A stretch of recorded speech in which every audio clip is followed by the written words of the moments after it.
You're watching BCTV. We're all about Branford.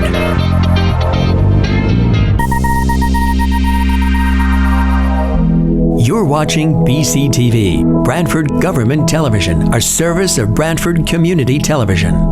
This program is brought to you in part through the support of the town of Branford.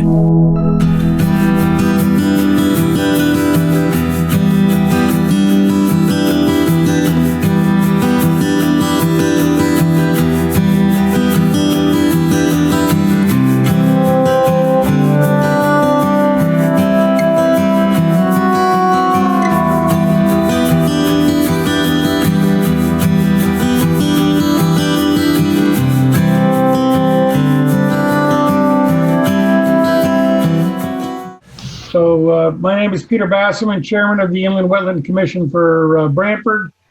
We're going to have our regularly scheduled meeting of September 10th, 2020. It is now 7:01, and we're going to call this meeting to order at this time. We are going to conduct the meeting virtually in accordance with Executive Order 7B, which my understanding was extended from the original September 9th end of date to sometime in February, I forget. So we're going to be doing this virtual meeting format until at least that time. And as in previous meetings, please identify yourself and title when speaking. And I think, Jamie, we're going to monitor the raise the hand format so that if anybody raises their hand using the Zoom raise your hand feature, that will recognize that individual at the appropriate time. Let's see, call the meeting to order with a roll call. Peter Basserman, present. Next up. Eric Rose, present. Larry's Begamon, present. Stephen Sullivan. Sandy Crowd, present. All right, we had both Stephen and Sandy at the same time. Stephen Sullivan, present. Okay. I want to thank the BCTV for participating in this evening discussion, and I also want to thank Diana McCarthy Bertery for taking minutes. Welcome, Diana. Let's see, we have an agenda that was sent out. It's posted on the website. At this point in time, Jamie, do you have any changes or additions to the agenda? Jamie Frederick, Inland Wetland Agent. 2 applications came in at the very end of yesterday that are also for receipt. So my recommendation would be to add them to the agenda. Those are IW number 20.09.01, 99 Todd's Hill Road, lot 7 for a single family house, and IW number 20.09.02, 99 Todd's Hill, lot 14, again for a single family house. And then also I have a request from 41 Brainerd Road to be tabled until a little bit later in the meeting because they're also on a planning and zoning call this evening. So I would suggest either trying to do them at the end of applications for receipt or after enforcements. Do we need a formal motion to accept those applications? Jamie Frederick, Inland Wetland Agent. Yes, you would have to vote to add the 2 applications, IW number 200901 and IW number 200902.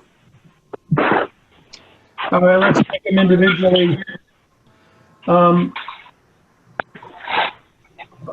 guess I'll make Chairman Basserman, I'll make a motion to add 200901 to tonight's agenda. Is there a second? Commissioner Sullivan, I second it. Any further discussion? Do we even have any information? Have we seen anything about the applications? The commissioners? Jamie Frederick, Inland Wetland Agent. Materials have been uploaded to the Dropbox at the end of yesterday, but they were not mailed out to anyone. Gotcha. Okay, thanks. I haven't seen it. Thank you. Do we need to take a formal vote? I guess we do. I think if you wanted to amend the motion to address both applications at the same time, that would be okay. Oh, that That's would up to be you. great. That would be great. I would like that. So I would amend the motion for what is it? 09? Yeah, 200901 and 200902 to be added to the agenda. Is there a second? Commissioner Sullivan, I second it. Any discussion? I'll go forward individual vote here. Chairman Basserman, yes. Commissioner Begerman? Commissioner Beckman, yes. Commissioner Sullivan? Yes. Commissioner Rose? Commissioner Sullivan, yes. Commissioner Rose? Commissioner Rose, yes. Commissioner Kraus? Commissioner Kraus, yes. Commissioner Boda? Commissioner Boda, aye. Okay, so that motion. Commissioner Grenold, Oh. aye. Welcome, Dick. Thank you very much. Okay, so we've added the agenda, and I guess you said timing-wise, my suggestion is we do that in item 4 at the end of the applications for receipt. We don't need a formal motion for that, I hope. No. Okay. All right, so then next up, we have the approval of the minutes. We have 2 sets of minutes. One, the regular meeting of August 13th, and the second, a special meeting that was held on September 3rd. Those meeting minutes were sent out. I have, Mr. Basserman, I have one suggestion for the September 3rd special meeting minutes. Page 1, item 3, 1, 2, 3, 4, 5th bullet down.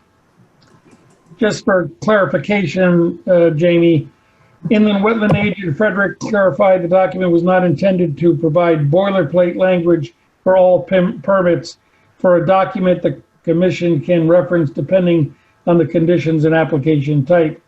I guess after the word permits, I would include a word like rather for a document the commission can reference depending on the conditions and application type. Just for clarity.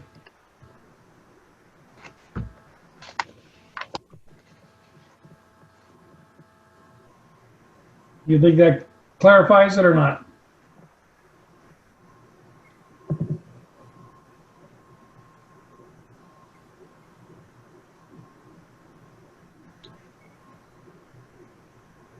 Jamie, did you hear me?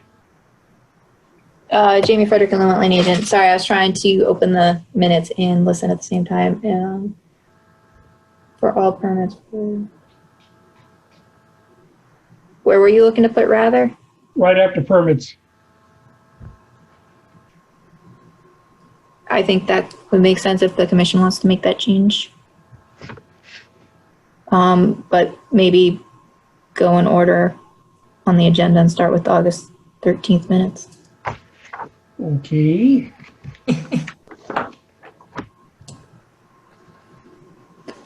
I reviewed the minutes of August 13th, and I have no changes. Any commissioner want to make a change to the August 13th minutes as stated? Is there a motion to accept the August 13th minutes? Commissioner Rose, make a motion to accept the minutes. And is there a second? Commissioner Beckman, second. Any discussion? All in favor? Can we do a general vote here, or do I have to do an individual roll call? Jamie Frederick and the Wetland Agent. I think a roll call vote would be good. Okay, take it from the top. Commissioner Sullivan, Aye. Commissioner Sullivan, aye. Commissioner Begerman, Commissioner Beckman, aye. Commissioner Rose, Aye. Commissioner Grinalsh, Aye. Commissioner Kraus, Aye. Commissioner Boda. Commissioner Boda, aye. Okay, minutes for August 13th are approved. And now we go to the special meeting of September 3rd. The suggestion was to add the word rather after permits on page 1 on the 5th bullet down of item 3. If that change is acceptable, I'll take a roll call vote. Commissioner Sullivan, Jamie Frederick and the wetland agent. Somebody should second the motion. is there a second? Can I make a motion that we accept the meeting minutes for the special meeting? This is Commissioner Kraus. With the change noted by Commissioner Basserman. Any discussion? All right, on the vote, Commissioner Sullivan, Commissioner Sullivan, yes. Commissioner Begeman, Aye. Commissioner Granolsh, Same. Commissioner Rhodes, Aye.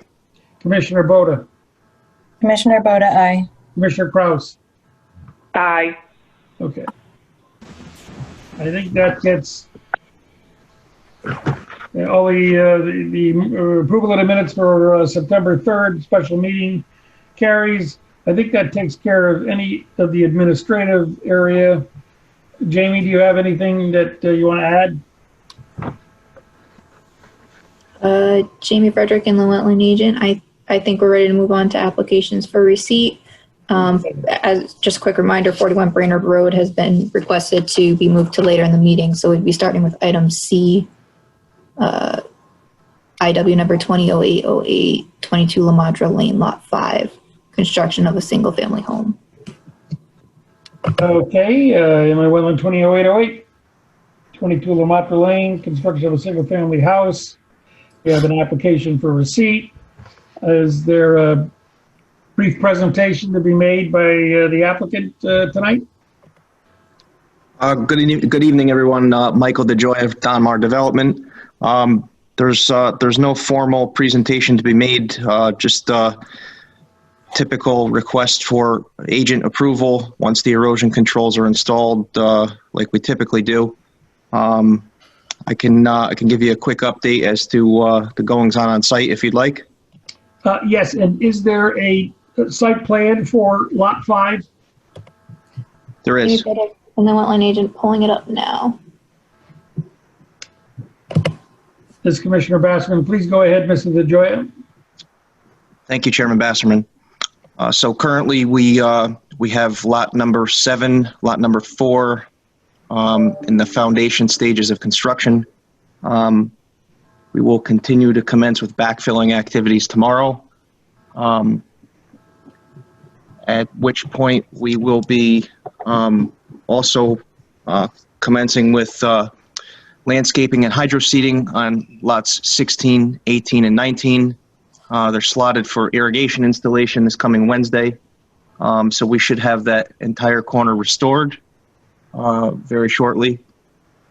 The plan is to have the landscaping on 7 and 4 also completed within the next month, especially prior to entering the winter months, so we don't have to go through the winter with disturbed soils.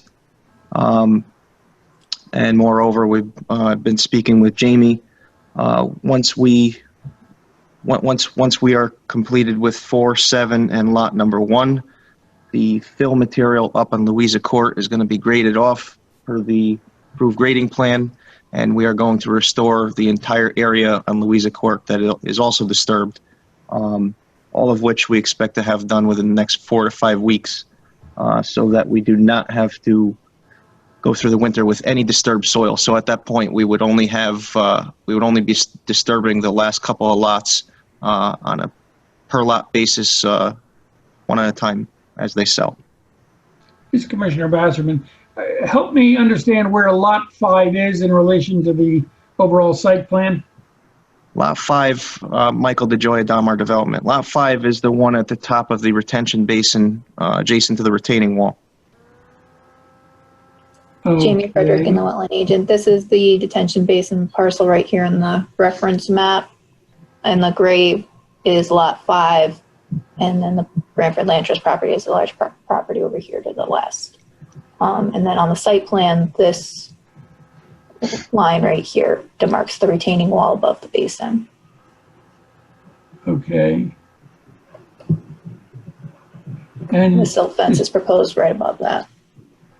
and this is Commissioner Basserman again.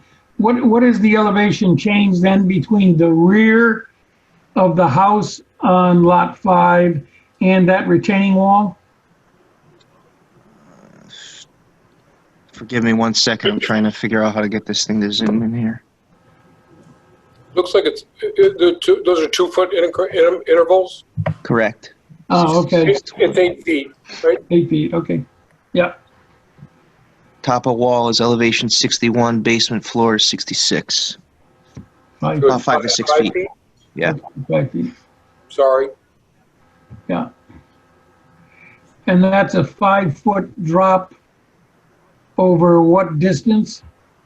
It appears to be about 30 feet, 25 to 30 feet. Okay. Thank you.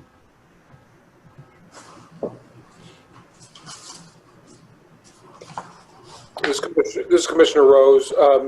Jamie, how have the activities been on site on this development for the last month or so? Jamie Frederick and the wetland agent. I have not made it up this week specifically, but I was out there last week. There were a couple minor repairs that needed to be made that were in progress, and additional supplies regarding silt sacks for Louisa Court being delivered. And anything that I've been requesting has been, for the most part, going in.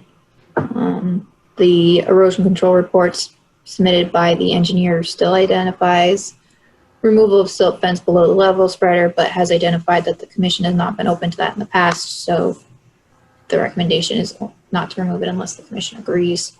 It's been discussed before, and the commission's stance has been to keep it. So that's how I've been reviewing that part of the erosion control inspections. This is Commissioner Basserman. Go ahead, Eric. Just a quick follow-up. So the things that you observed last week that were ongoing, those were being undertaken promptly after you asked, and things that you saw were being reacted to quickly? Yeah. Okay. This is Commissioner Basserman. Have we had any additional correspondence from the public regarding sediment and all that we've had in the past? Jamie Frederick and the wetland agent. I've not received any correspondence from the public regarding erosion issues on the site. Commissioner Basserman again. Maybe one email from a commissioner regarding tracking at one point, but I don't even remember how long ago that was. So. Yeah. Commissioner Basserman again, and the retention basin, last time you were out there, was doing its, performing its function? Jamie Frederick and the wetland agent, I believe so. It's been a while since I've gone all the way down to the level spreader outlet, but I do try and look at the level of water in the basin and likelihood of it discharging significant amount in a rain event, and the coloration of the water within the pond. And the last time I fought my way down there through all of the vegetation that's grown in, the discharge was clear. And a lot of, and the reports, I report on the discharge amount and clarity. Okay. I don't have any, Commissioner Basserman, I don't have any further questions. Jamie, this is Commissioner Rose. This is a request for agent approval sometime in the coming days or weeks, or is it approval that we're being asked for approval tonight? It's for receipt, and they're requesting agent approval. So they're requesting the commission to allow me to approve it administratively. Understood. And has there been any ongoing correspondence between and the Branford Trust with regard to the past mishaps? Jamie Frederick and the Wetland agent, I don't know that we want to talk about something that's privately in court right now. I have not been in correspondence regarding past issues. This is Commissioner Rose, so I may have forgotten that it's in court. So that's what you're saying, that those past issues are being litigated? Jamie Frederick and the Wetland agent, that's my understanding. Okay. This is Commissioner Basserman. I guess my concern would be if this doesn't look like that there are reasons why this couldn't be done administratively, I think I'd like to push in that direction, because this allows the seating and all of that to take place. If we had to wait another month, again, we might be pushing ourselves with weather to get the vegetation to germinate and all of that before the frost sets in. So I'm comfortable with administrative approval on this 200808. This is Commissioner Boda. So I just want to confirm or ask the question, Jamie, do you have any reservations that we ought to be considering as to why it would not be appropriate for an agent approval at this time? Jamie Frederick and the Wetland agent, no, I believe it would be appropriate to do administrative approval for this lot. Thank you. Mike DeJoya from Donmar Development. Commissioner Rose, to answer your question, yes, there is an ongoing litigation currently. Unfortunately, I'm not able to comment on that, but there is an ongoing litigation. Therefore, there is no communication between my party and the Branford Land Trust except via the legal team. Thanks for confirming that. That was all I was needing to hear, was confirmation. Thank you. Yep. Commissioner Greenhalgh, I agree to administrative approval. So is that a motion, Dick? If you need it as a motion, we don't normally do that, do we? Jamie Frederick and the Wetland agent, general consensus is sufficient. Is there any commissioner, this is Commissioner Basserman, is there any commissioner that does not want to move forward with administrative approval for 200808? Hearing none, I think a general consensus has been received for inland wetland application 200808, 22 Lamatra Lane. Again, this is Commissioner Basserman, as Jamie Frederick noted, 41 Brainerd Road has been deferred until later on in the meeting. So we can now move forward with item 5, enforcement. Jamie Frederick and the Wetland agent. Oh, I remember we added 2 applications for receipts. So the next item would be inland wetland number 200901, 99 Todd's Hill Road, Lot 7, construction of a single-family house. And I will pull that up. Thank you. Momentarily.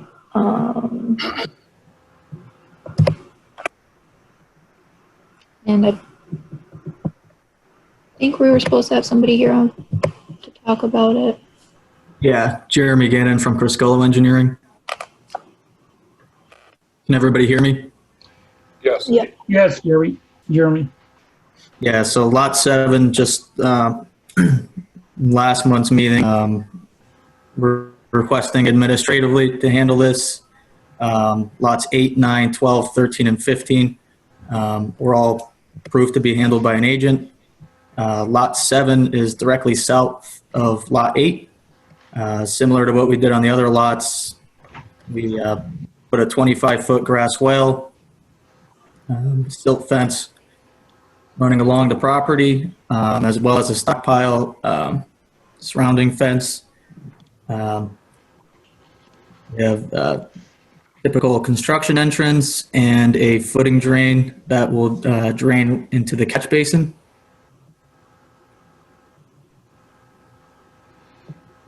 Mhm.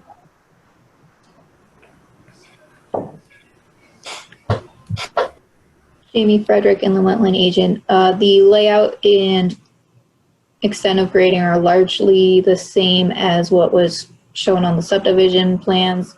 The biggest change is the addition of the grass swale to handle the stormwater from the roof. So that does bring the limited disturbance a little bit closer to the wetland. I think it's around, I think I measured it, it was around 30, just over 30 feet distance from the stormwater grass swale to the wetland area. Commissioner Basserman, and what did it used to be, Jamie? I do not know that off the top of my head.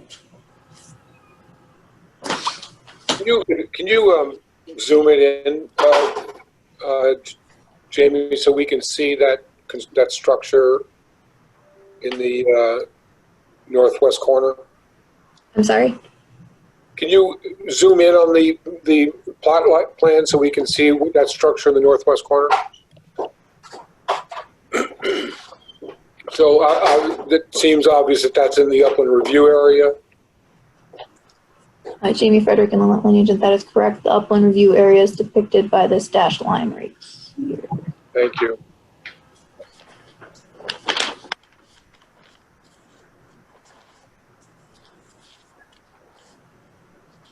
So how is that? So that's a grass swale, is it? So I usually think of a swale as a trough that water can continue to run in to somewhere, but is this literally a depression like a silt pond we're capturing water in? Correct.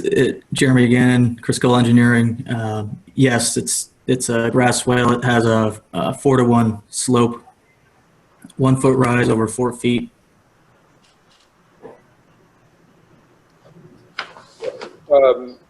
But at the end of the day, it's not literally a swale, it's a detention area. Correct. Yep. And those calculations were done off the roof area, which I believe needed 24 feet. We have 25 for the roof area. Let me just double check that. I guess I find it a little disconcerting. We've now reached the point of doing retention ponds on single-family lots. Is this the appropriate way to be doing this, creating a swale that needs to be maintained as opposed to doing a dry well that can be for decades?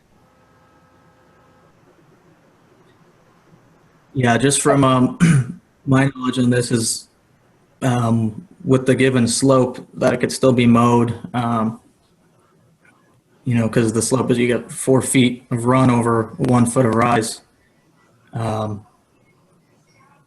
This is just what we've been doing for the other lots here as well that were previously approved. Fair enough.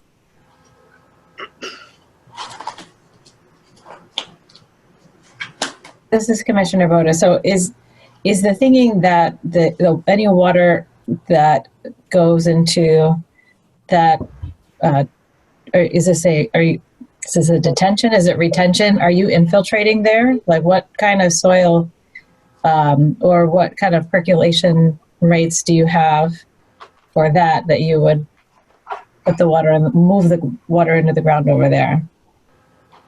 I'd have to get you the soil test info. However, this is just to cover roof runoff. But yeah, I'd have to get you more info. But so I mean the property slopes that way, yes. So Correct. It's going to, regardless of if the roof is being directed there, but I imagine that any other flow from the property is going to move toward that. I don't want to call it a swale either, and I'm not sure if it's supposed to be a detention or a retention. So, but I imagine that any water would really move in that direction if you have a depression in the ground. So, I mean, you're not. Well, you're piping. Are you creating a berm on the uphill side of it? Can you? Are there? Jamie, can you go to another sheet that has a cross section of this, or can someone, Mr. Gannon, can you better elaborate on? Yeah, Jeremy Gannon, Crystal Engineering. Jamie, if you can scroll to the left of the page, down in the bottom left corner, we have a detail for it.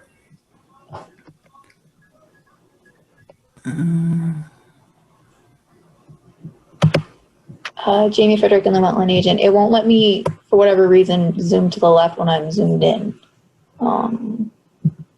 So this is Commissioner Rose. So obviously in cross section that's a swale, but in plan you can see that the slope goes back up again at both ends of the swale. So we're not directing the water, you're capturing the water from a pipe coming from the northwest corner of the house, correct? Correct. So I think, Commissioner Boda, where you're going is, if you just let the water flow out onto the lawn, it's going to end up going wherever it's going to go and soak into the ground. But the approach being proposed here is to create a detention pond that is going to allow them to direct that water farther away from the house, closer to the property line, and they're going to maintain that for perpetuity so that it actually functions. Correct. And then, this is Commissioner Bassman, and in that chart on the left, does that show the calculations for the flow of water from the roof into that basin? Yes, Jeremy Gannon, Crystal Engineering. Yeah, so with 1 inch of rainfall over the new roof area, which was 1,793 square feet, it came out to be 149.4 cubic feet needed. And we're proposing a 25 linear foot grass swale with a 6 square foot area, which equates to 150 cubic feet provided.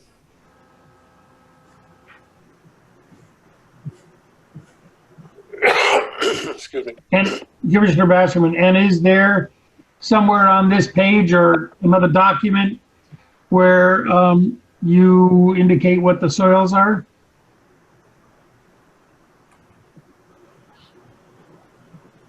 Jeremy Gannon, Crystal Engineering. Yeah, we have a erosion control page as well. Let me see if I can figure that out.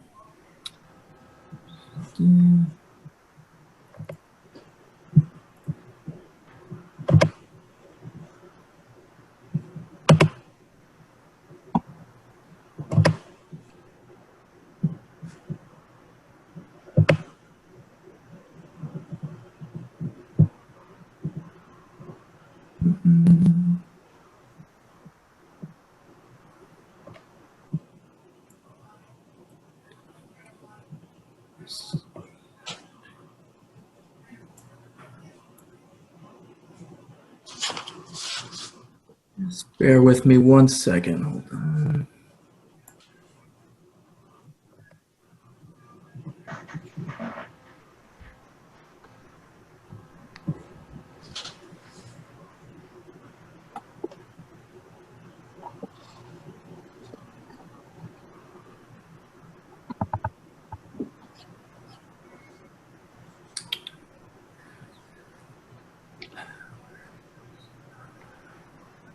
This is Commissioner Basserman. This is not actionable this evening, correct, Jamie? Jamie Frederick and the Wetland Agent. I believe that the applicant is requesting administrative approval for this application and the other 99 Todd's Hill subdivision lot application. But otherwise, if the commission wanted to retain the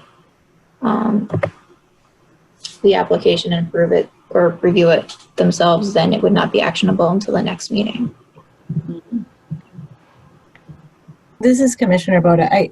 I don't really think that I have a clear picture of the issue that is sort of bugging me about the swale detention structure. It would be helpful to see the soil infiltration rates.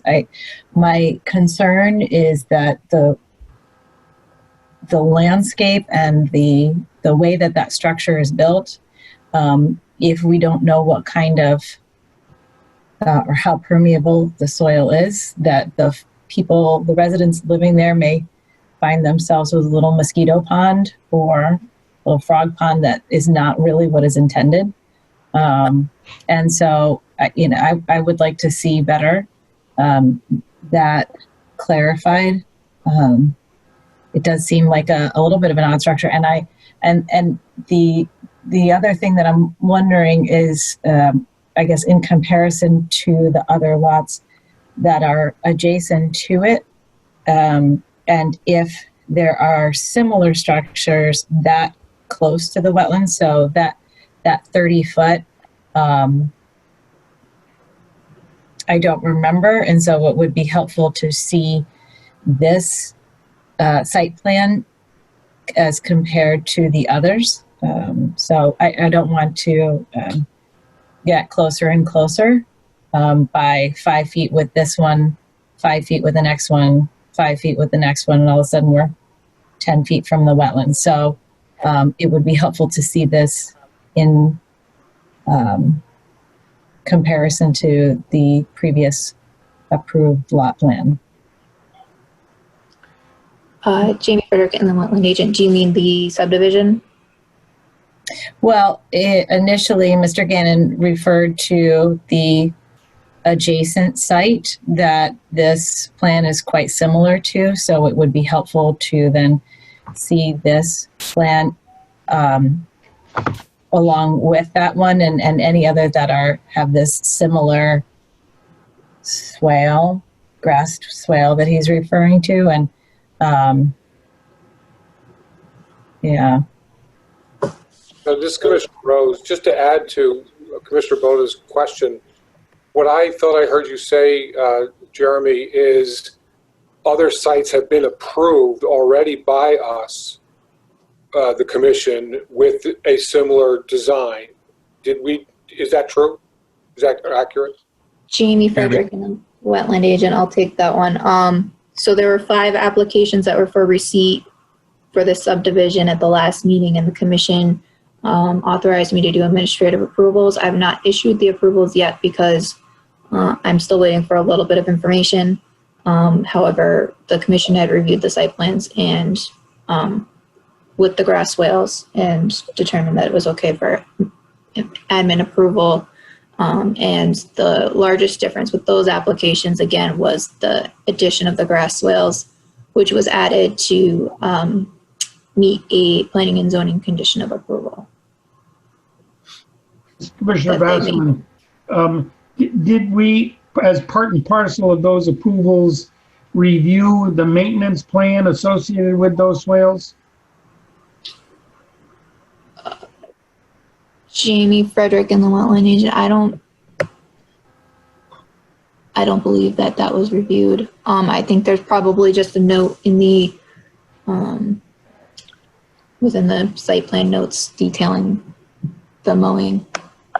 This is Commissioner Rose. With respect to those other lots that you just mentioned that we approved administrative approval of, did they all include similar swale structures, for lack of a better phrase, within, striking distance of wetland? Are they all similarly situated relative to wetland in the upland review? Or were they outside of our jurisdiction, those swale structures? Jamie Frederick and the wetland agent, I would say that they were similarly situated to the wetland area. So this is Eric Rose. So here's why I feel badly we're making a big deal out of a roof drain on a private property, but calling it a swale when it's not bothers me. it's not a swale. It is in fact a, call it a depression or a retention pond, but a swale leads to somewhere. And this is capturing water and holding it. And quite honestly, at a 1-inch rainfall, which granted are most rainfalls, but we seem to have 5-inch rainfalls a few times a year, this is going to get overtopped. And I guess if all it does is flow into wetlands, it's not a big deal, but it just seems, it seems to be mislabeled. And I guess I question that this is the best way to deal with roof drainage as opposed to an underground structure that can actually perk into the ground more quickly than it could be absorbed by compacted topsoil, and relying on evaporation, especially if you get significant rainfalls and not just a 1-inch rainfall.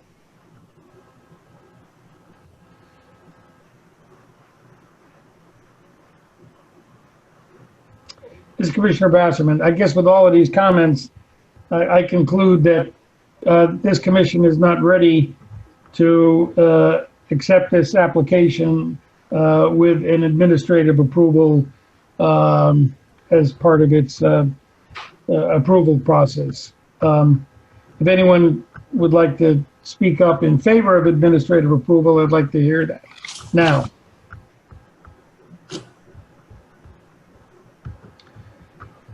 So then it looks like 200901 as well as 200902 needs to be tabled until the next regular meeting of this commission. And hopefully we'll have some additional information from the applicant regarding the use of this detention basin, including appropriate hydrology characteristics, soil maintenance, and other things associated with that structure.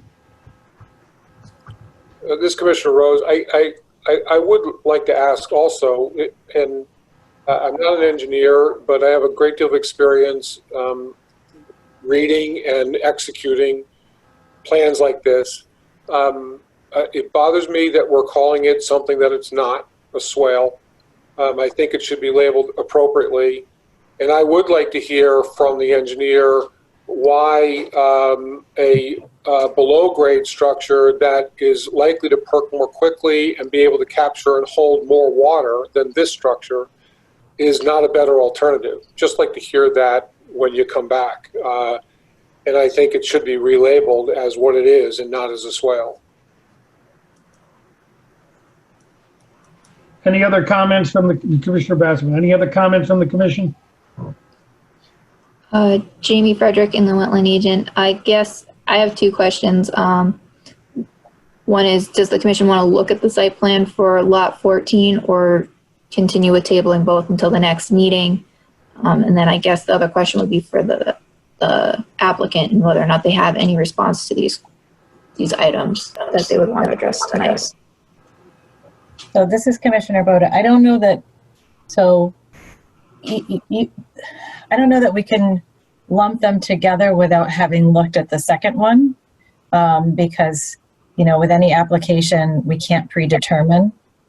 So I think that we need to look at it separately. We may decide that it has the same fate, but I don't think that we can receive something and then not look at it.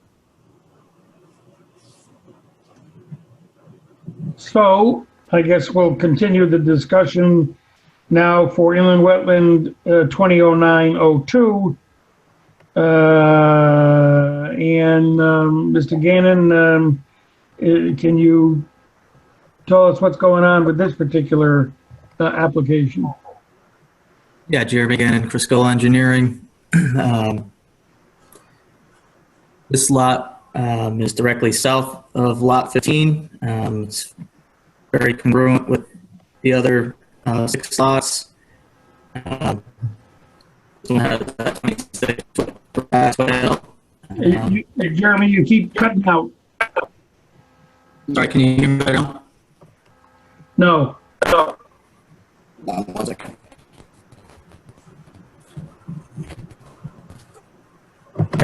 How about now?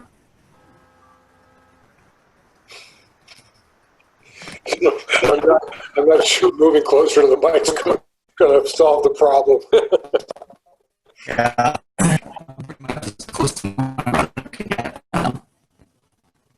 This is Commissioner Boda. I just, Mr. Gannon, we can't just stop for a second. About maybe turn off videos that when there's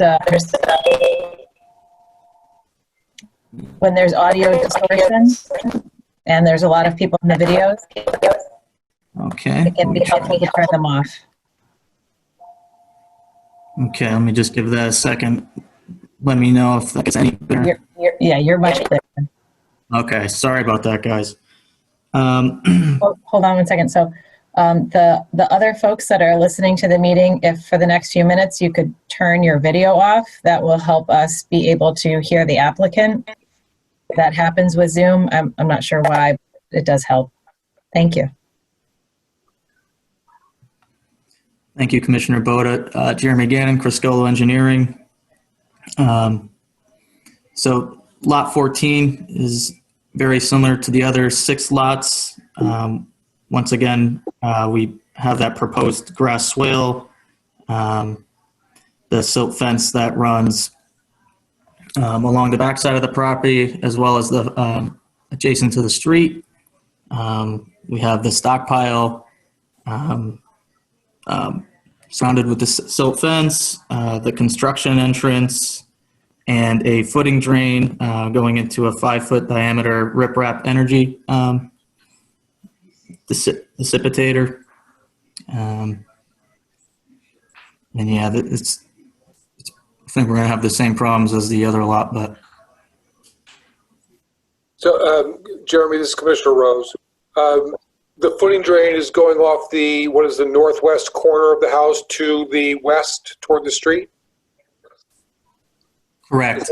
That's the footing drain. And what is that structure? That's running into a 5-foot diameter riprap energy dissipator. So you're basically slowing it down and it's flowing out of the northwest side of it, or is it? Sorry, I'll just leave it with that. Yeah, absolutely. Yeah, absolutely. It's just to slow the flow of the water. Yep. Okay. And it's a full basement there, just for clarification. Correct. So I noticed that and I'll call it what it's called in the plan, but I still object to the label. I noticed the swale in the back that the roof drains are going to is actually at the bottom of the hill in a very large level plateau. As compared to the other site, we looked at, that swale was being introduced in the middle of a slope, as opposed to this, which is at the bottom of the hill. Correct. Yep. Okay. Yeah, because I believe I think that's the 90 contour that runs kind of all squiggly around there. Yes. Yep.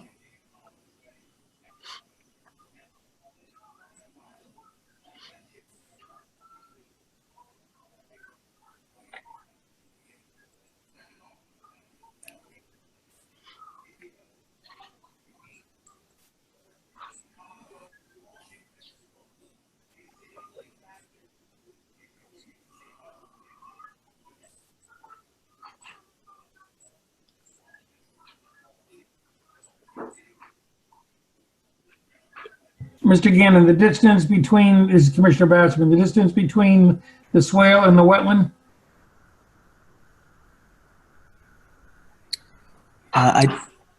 Jeremy Gannon, Criscolo Engineering. I don't have the exact distance for you. Jamie, I don't know if you measured that. Yeah, I can't see on the screen a legend that shows distance. That's why I'm asking the question. Yeah, I'd roughly guess 50 feet from the inland wetland line. Mm-hmm. But the grade is not.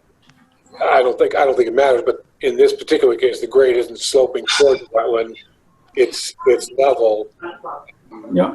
there's nothing wrong with this water finding its way into the wetlands sooner or later. But have any foundations been dug yet? I don't believe so. Not to my knowledge, no.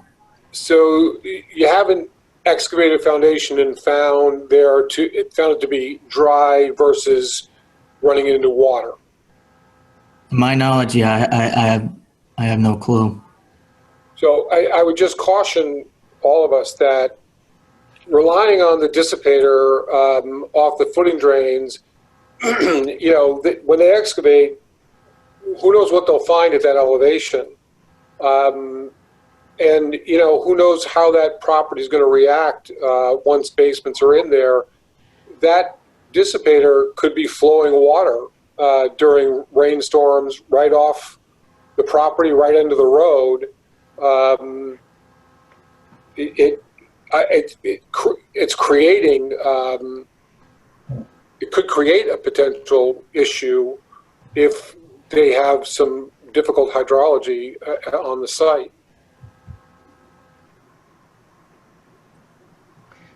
Commissioner Basserman, Commissioner Rose, does that suggest that we need more information regarding that dissipator and the soils associated with that dissipator before we can feel comfortable on the plan for this site? Well, I want to interject for a moment, because what I'm hearing, so the concern that that Commissioner Rose, you're addressing about the road, I'm not sure how it follows in so much as the connection to the impact of construction on the wetland. So I think that this particular structure being a full 20 feet further than the last one, and what looks like, it's tough. I can't see this map very well. And like the chairman said, I can't see the scale. So, I'm a little, that part makes me a little uncomfortable because I can't look at it very closely. Thank you for zooming in. But that distance, I have less of a concern about impact to the wetland for that particular structure. So I am more amenable to a agent approval with this application, even though that structure looks similar, because we have a greater distance from the impact and the limit of disturbance, that the impact with this particular structure and the wetland boundary. Commissioner Rose, yeah, thank you. I definitely got off topic worrying about the other side of the property. 200 That's zoning's problem. Right. Jamie Frederick, in the wetland agent. It's about 65 feet from the grass swale to the wetland in this direction, which would appear to be the direction of flow. Like I said, I'm pretty comfortable, unless somebody has a wetland reason how this could be problematic to the wetland. I'm more comfortable with this being an agent approval. Commissioner Basswood, Commissioner Boda, and any concern about the soils in this area versus the last lot that we looked at? Well, I think you're saying that actually. So the one concern that I have, Mr. Gannon had said something about not knowing about the permeability to the soil, and but even if there was a significant amount of rain, right? So the property is sloping back. I don't know. If Jamie can confirm that swale would infiltrate the water, or to some degree, then that would be, I would be fine, I think. I'm less concerned about it. Yeah, this is Commissioner Bassman. My comment was more based on, the same quality of review on this site that there would be on any other site. So this is Commissioner Boda. So you're right now, your concern is fair and uniform application of the rules and regulations. Is that right? Correct. So then let me just put onto the record that the distinction that as a wetland commissioner using the wetland regs that I'm making between this going to agent approval and the previous coming back to the wetland commission is that the disturbance and the activity of the previous application is significantly closer to the wetlands, and we need to ensure that there will not be a likely impact either during construction or following once the permanent structure is in place. With this application, because of the distance and the relative grade of the property, then I believe that it is something that our town staff can look at and evaluate. Does that address your? Yep, Commissioner Bassman, fair enough. Thank you for the distinction. Yes.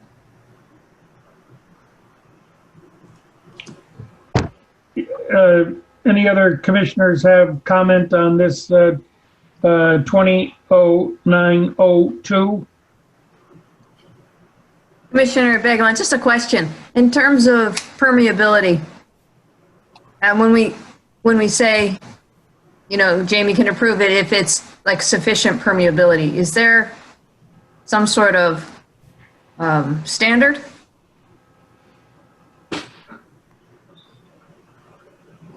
I don't think we said that, did we, Commissioner Boda? This is Commissioner Boda. No, so we haven't specified a standard, but there is a chart, and I don't want to make up the numbers, but it is an amount of infiltration over time, and there's a chart that will tell us that it is a well-drained soil and it will rapidly accept the water. Versus, if they do that test and the water sits there for an hour, then we know that spot is not really good for a swale that is meant to infiltrate.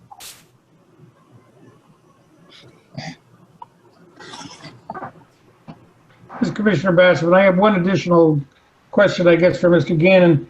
Mr. Gannon, can you, because I can't read the text on the plans at this point.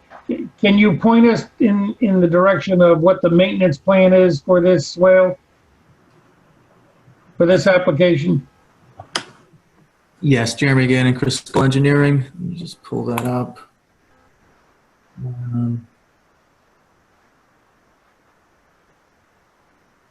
Yeah, as for, let me see.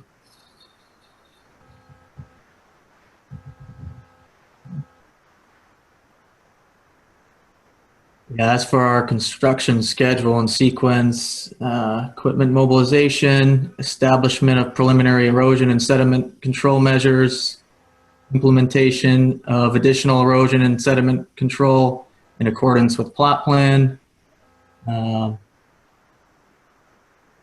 I guess it would fall under there, and then, yeah. Well, I guess I need to hear the text that's on the plan regarding after you guys leave, the homeowner's responsibility. Okay, let me just find that 1 second.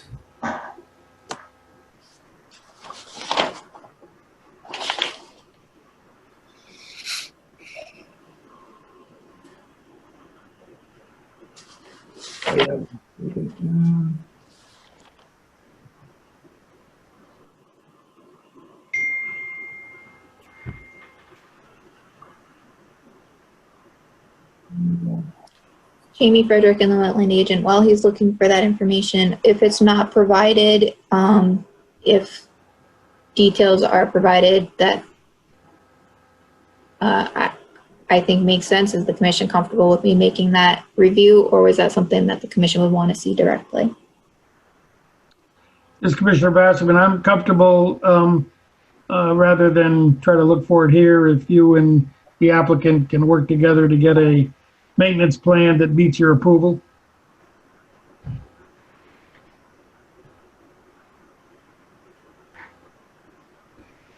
Any other comments from the commission?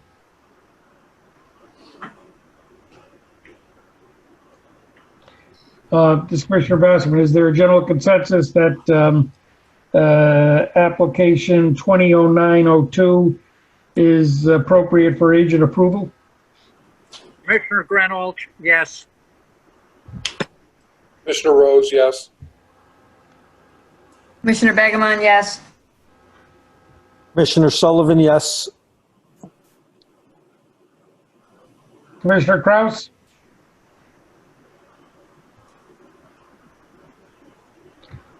Commissioner Boda? Could you hear? Commissioner Kraus, yes. Sorry, I'm muted instead of unmuted. No problem. Commissioner Boda, aye. Okay. So 200902 is approved for agent approval. Staff will review the maintenance plan to make sure that it's in the compliance with appropriate maintenance measures. I think that concludes now the applications for receipt on item 4. I assume that 41 Branford Road is still not present? Jamie Frederick and the wetland agent, I believe they are. Oh, wonderful. All right, so we're going to now move to Inland Wetland 200806, 41 Branford Road, Lot 3, construction of a single-family house. And for the applicant, we have with us tonight. Yes, good evening. My name is Jim Galligan. I'm from Nafis & Young. We're engineers in Northford, Connecticut. And we're presenting lots 3 and afterwards lots 4 on 41 Branford Road. You approved this application a couple of months ago and asked us to bring back plot plans for those individual lots. This one here happens to be lot 3.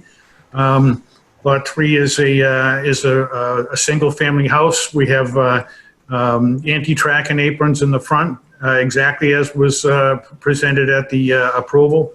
It's still being supplied with public water and sewer. We also have the underground galleys in the back for groundwater infiltration. This plot plan is identical to the plan that was presented to you during the subdivision process. This is Commissioner Basserman. So no changes in what we reviewed previously? That's correct, sir. And the only reason that we're reviewing this again this evening is because now we're into the individual units? That's right. In the proximity to wetlands, it was wise to have us come back and make sure that that what was discussed during the subdivision process is still moving ahead, consistent with your previous approval, and that's our intention.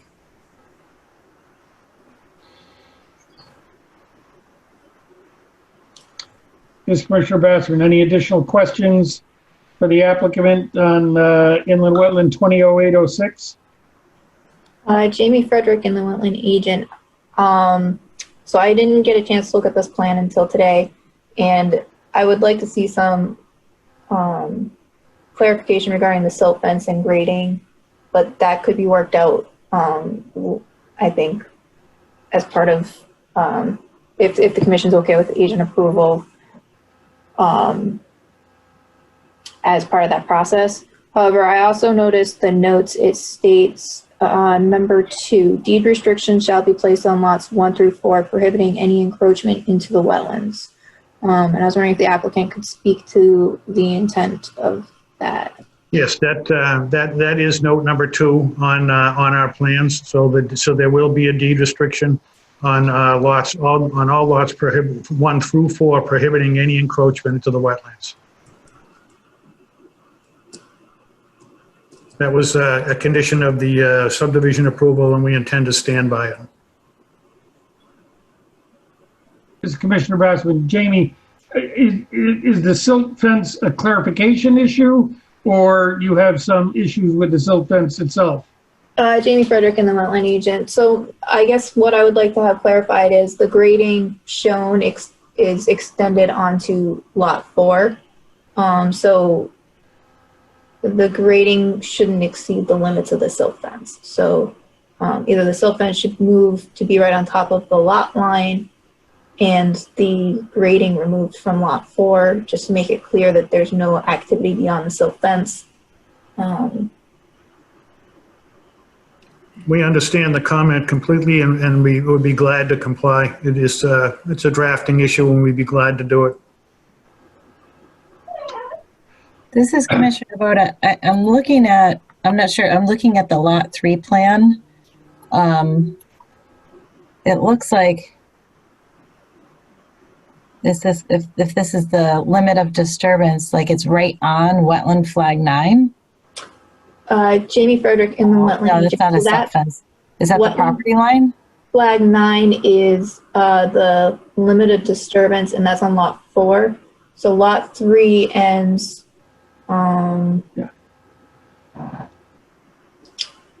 just southeast of flag 10.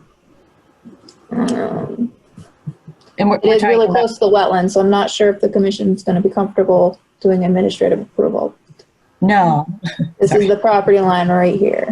Hold on, I've opened it up in the Dropbox because I can't see it on the screen that you're sharing. I mean, I can see that it's a thing, but I can't see any details at all. It's very I downloaded it out of the Dropbox, so it might be a little bit clearer because I was realizing the Dropbox, viewing them from the Dropbox wasn't really working.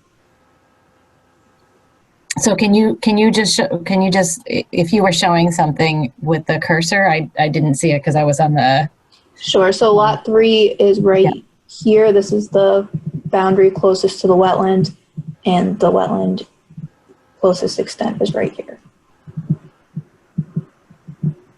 Yeah. If I could, Jim Galligan, for clarification, the line that you're pointing to is the construction limit for the entire project. You know, the contractor will be putting in the silt fence in each individual spot, but we wanted to be able to represent the limit of construction exactly as it was presented to you in the wetlands approval of the subdivision. We didn't want to make any changes. And when we get to lot 4, you'll see that line is again the same line. And we just didn't want to make any, we didn't want to make it appear that we were trying to change the limit of construction in any way. It would be okay to change it away from wetland flag 9.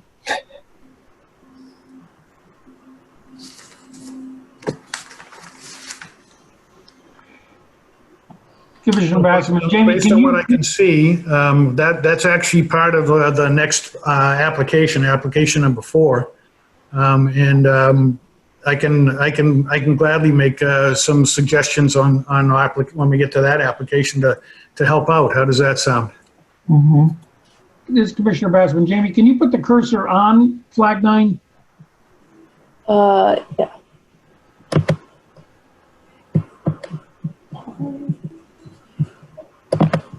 Yeah, it's right there. Okay. Jamie Frederick and the wetland agent. So I think kind of what Commissioner Boda was pointing out is along the lines of the drafting issue with the silt fence that I had, and I think it would be a good idea to have the silt fence location also be identified as the limit of disturbance, so that it's clear that no activity is being approved beyond that location. And we could also request that they adjust the limits of clearing to be specific to the lot that's being approved with this site plan, rather than the limit of disturbance that was approved per the subdivision, or have it relabeled proposed tree vegetative line for subdivision or something. Commissioner Baskerville, but that would be for lot 4, no? Jamie Frederick and the wetland agent. So one of the issues with this plan, I think, is that it's showing details on lot 4 that are not being considered or that should not be considered as part of this application. So they really shouldn't be there. The location of the house, the limit of the tree line or the clearing, it looks like, yeah, like, so I think it would be easier to see what was proposed and clearer if that information was not shown on the site plan. We'd be glad to do that, Jamie. That's not a problem for us at all. Like I said, we were just trying to show consistency. Typical engineers, you know. Well, Commissioner Baskerville, I'm still confused. Do we have an issue with lot 3 or not? Jamie Frederick and the wetland agent. So I think we've identified that the site plan should be cleaned up. I don't know if any commissioners have any additional comments regarding what's proposed. If you want, I can zoom in. I was trying to make it so that you could read the notes and see the site plan, but I understand that very much may not be possible. Jamie, this is Commissioner Rose. So are you simply asking them to make the plan so that the silt fence is coincident with the property lines and not on other property, so that when we're acting on this application, we're not addressing anything other than this property? Is that your goal? Jamie Frederick and the wetland agent, in part, and also just making sure that the grading, the proposed grading doesn't go beyond the silt fence location. So right here, this is the silt fence for lot 3 as drawn, and the grading is on the outside of the silt fence location. So the question right now before the commission is this something that would be appropriate for agent approval, or do you want to look at it at the next meeting? And if so, do you have any guidance to the applicant for additional information that you want to see on the plan?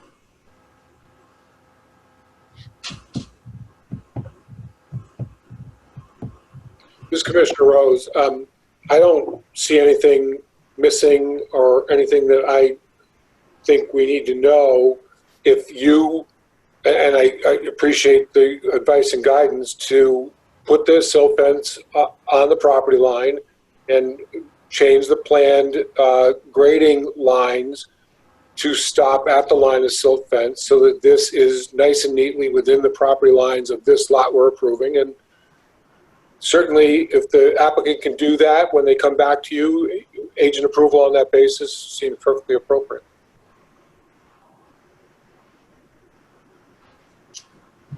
Commissioner Basserman, is there general consensus with Commissioner Rose's summation?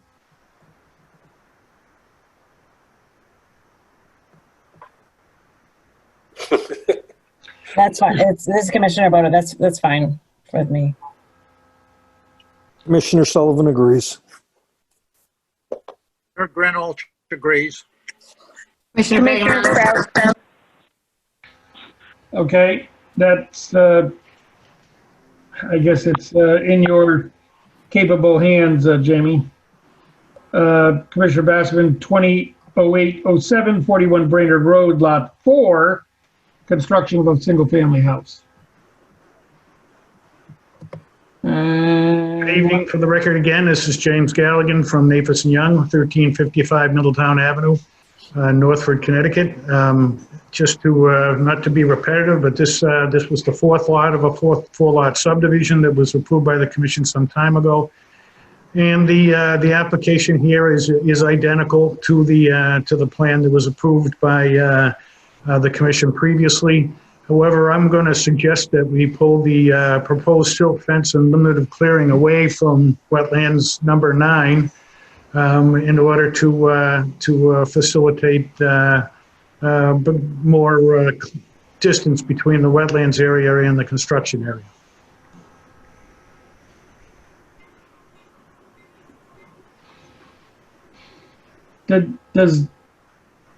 Commissioner Basserman, so does that mean you're going to resubmit Lot 4?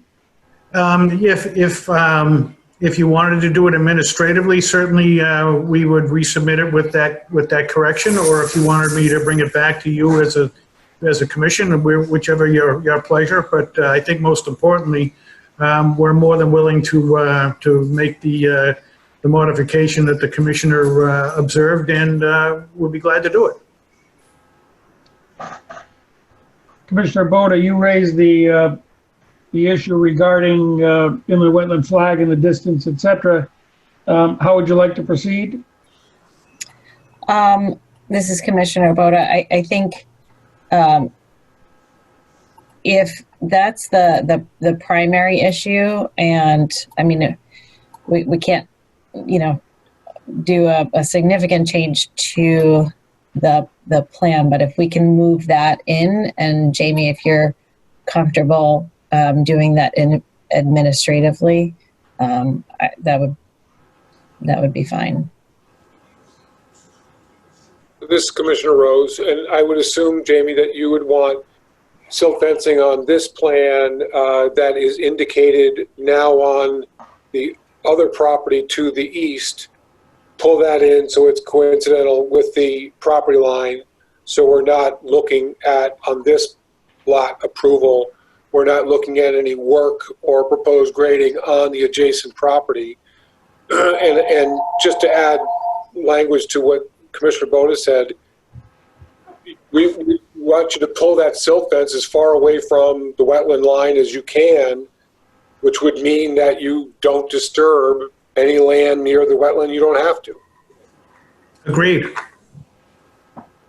Jamie Frederick and the wetland agent, I certainly agree with moving the silt fence as far away from the wetland as they can and cleaning up the information on lot 3.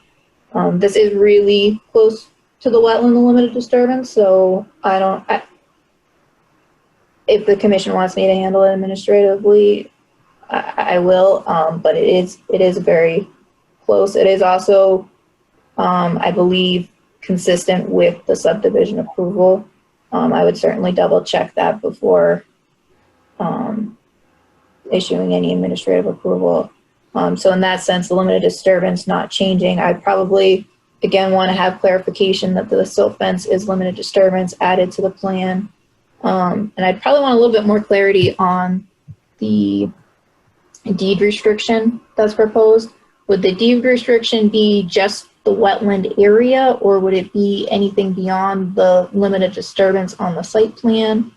Does the applicant have any comment to that? Well, the request was for prohibiting encroachment into the wetlands. That was the request, and that's why it's worded that way in note number 2. Okay.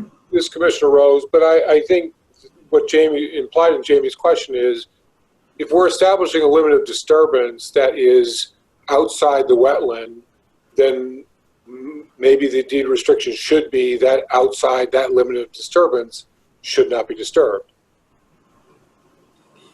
I can run with that. I can modify the language, and we'll clarify a note onto the plot plans for lots 3 and 4. Even though 3's behind us, but we'll clarify that on lots 3 and 4, and try and we'll make that clearer. I agree. And in the revised site plan, you'll pull that silt fence as far away from the wetland line as you can, so that you're only disturbing what's absolutely necessary to construct the building. That's correct. Well, again, I want to leave a little bit of space around the back of the yard for people, but yes, I'll pull that away. I can make that happen.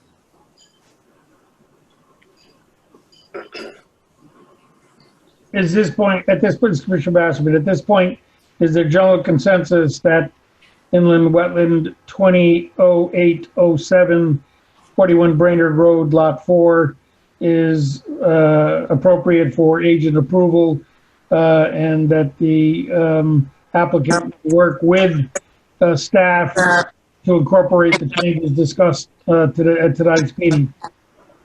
Commissioner Granolch, yes. Commissioner Rose, yes. Commissioner Begamon, yes. Commissioner Commissioner Sullivan, Kraus, yes. Commissioner Sullivan, yes. Jamie Frederick, and the wetland agent, while we still have everybody in one place. We have a deed restriction area in the wetland signs. Would you be open to adding signs at the limited disturbance so that way any future homeowner knows where that limited disturbance is and we can preempt any violations by placing them on very visual notice? They're all really absolutely, and it's funny you say that because I represent some other communities from a staff standpoint, and we do that exact thing. So we would be glad to post the signs along the limited disturbance, the new limit as you approve the location, and be glad to locate that and put and bring the note right into the plot plan picture in addition to having it as a list. And we would be more than willing to do that. Thank you. Thank you. I did have one question for Jamie. Jamie, there was a question about the addresses for this application, and Planning and Zoning was looking for some clarification of the addresses, and I just didn't know if you had given that any thought, and how you may want us to proceed. Jamie Frederick and the wetland agent, we can discuss that tomorrow. It would certainly be something we need to clean up before approval is issued, but I don't think that we need to involve the commission in that. Great, sounds great. Thank you, Mr. Gannon. Thank you very much. Oh, wrong name, sorry. That's okay. I'll take his paycheck if it's okay. We're now into item 5, enforcement A. Notice of violation 103 Sunset Hill Road, clearing and the filling of a wetland. Excuse me. Excuse me. Yes. I had my hand raised. I'm sorry, I didn't see that. I'm sorry. My name is Tricia Anderson. I'm part of the RTM. I represent District 4, which is my district. I just came from the Planning and Zoning meeting with regards to this property, and I just have a couple of questions, if I may, for the inland wetland. Please ask your question of either the commission or the applicant. Okay. Jamie Frederick in the wetland agent. Sorry, just to clarify, questions should go to the commission, and this is regarding 41 Brainerd Road, correct? Correct. The floor is yours. Okay, thank you. So this is a hill, and it goes down into Brainerd, and Matthew is a T, and it goes down into a gully. So I have constituents that live up above on Brainerd, and they are concerned about having this land disturbed, and now all of a sudden there's going to be flooding or problems down below. So I want to know what the price point of these homes are going to be, 3 versus 4. So this is Commissioner Boda, and so the role of the Inland Wetlands Commission, we are a regulatory body, and our purview is exclusively the wetlands and watercourses in the town of Branford, and so we cannot, by state statute, take into account, and therefore we do not inquire about issues beyond wetlands and watercourses and impacts to them. So things like noise, property values, lighting, unless it's specific to wetland impacts, are not topics that we discuss or can consider during our deliberations. Okay, so you folks are strictly the waterways and the grounds and flooding, that kind of thing that's going to be impacted. Flooding that is particular to wetlands and watercourses. Okay, so you folks are going to go with 4 homes on this property. That's what it seems to be. That's correct. Yes, Okay. it's the current zoning allows for 4 units on that property. Okay. All right, thank you very much. You're welcome, and thank you for participating. Pleasure. One more time, enforcement, notice of violation, 103 Sunset Hill Drive, clearing and filling of a wetland. Jamie?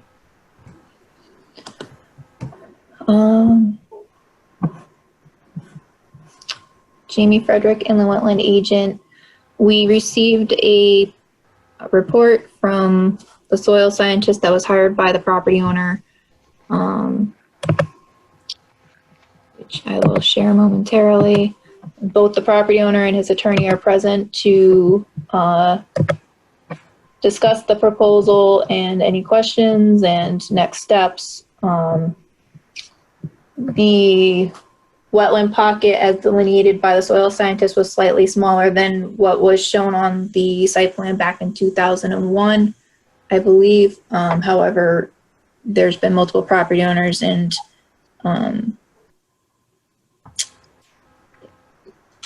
with time, I don't know when the size of the pocket changed. So the wetland scientist identified it to be roughly 230 square feet and was proposing the removal of wood chips with a shovel and hand rake to uncover the wetland soil, topsoil, plant with the following native shrubs, 2 dogwood and 2 winterberry, allowed seed bank and wetland topsoil to germinate with herbaceous vegetation.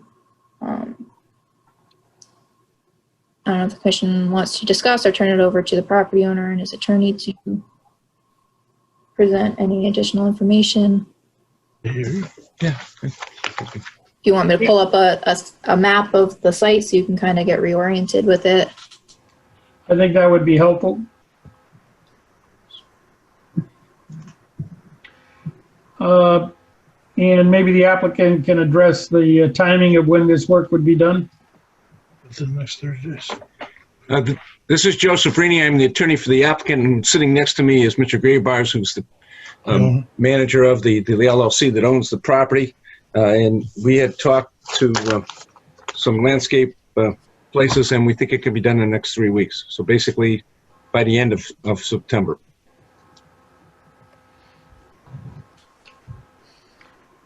And who would in fact be doing the work? Do we know which one? No. It's one of the local landscapers. It's one of the Branford landscapers. I don't know which one yet.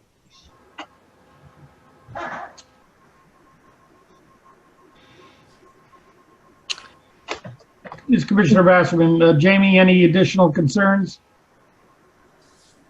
Jamie Frederick, inland wetland agent. So I guess the questions before the commission are whether the proposed plan is satisfactory to their concerns. Sounds like the proposed activity is to the wetland area only. I'm not sure if the commission would want to see any activity in the upland area. Regarding, I don't know how deep the wood chips are in the upland area. If the wood chips are left, will whatever's in the seed bank there still populate, or is it just going to be wood chips around the wetland area? I've not spoken with the property owner in regards to the plan that was submitted on Monday yet. So I really wanted the commission to kind of review it as this violation predates me being in this position. This is Commissioner Rose. As to your question, Jamie, about the seed bank, is that a question that you could literally call Richard Starsky and ask him his opinion? Jamie Frederick, inland wetland agent. Yeah, I certainly think it would be a matter of just asking the wetland scientist what his opinion was, and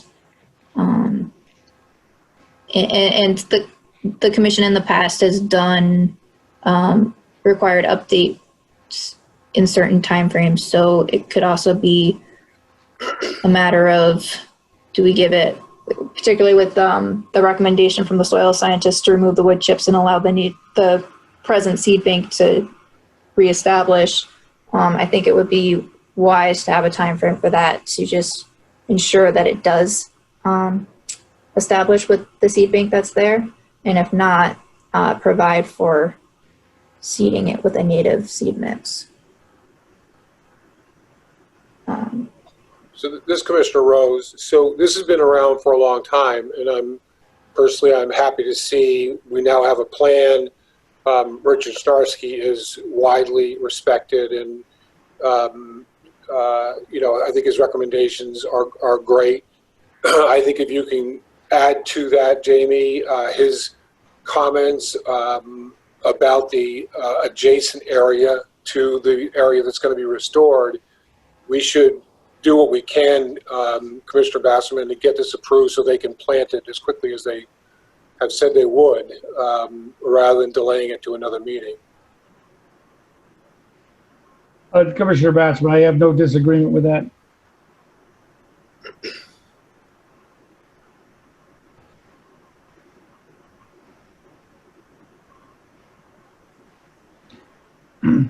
Any other comments from the commission? Jamie, any additional comments? Jamie Frederick and the wetland agent, just to clarify, so looking to move forward with the plan as proposed and just ask for clarification regarding whether any activity should occur in the upland areas that were disturbed, or if this is the soil scientist's opinion that it will reestablish on its own in its current condition. Yes, and I guess I thought I picked up with Commissioner Rose's comments, and or maybe it was yours, I can't remember at this point. How do we monitor to make sure that what was supposed to happen did happen? So this Commissioner Rose, I was literally suggesting that you asked Richard Starsky the question, and if his answer broadens the area of work to be done, that be added to, I guess, what would amount to agent approval, not commission approval tonight on this limited information, but agent approval of this and anything Richard Starsky says is necessary to address areas adjacent to it, and to proceed on that basis. If the applicant doesn't like the answer from Richard Starsky, they can come back to us. But if we allow this to go to agent approval as is, plus any additional recommendations by Richard Starsky for the adjacent area, then we should allow agent approval of that. Commissioner Basserman, agreed. Any commissioner feel differently about what has been discussed for 103 Sunset Hill Drive? Okay, we have a plan of action.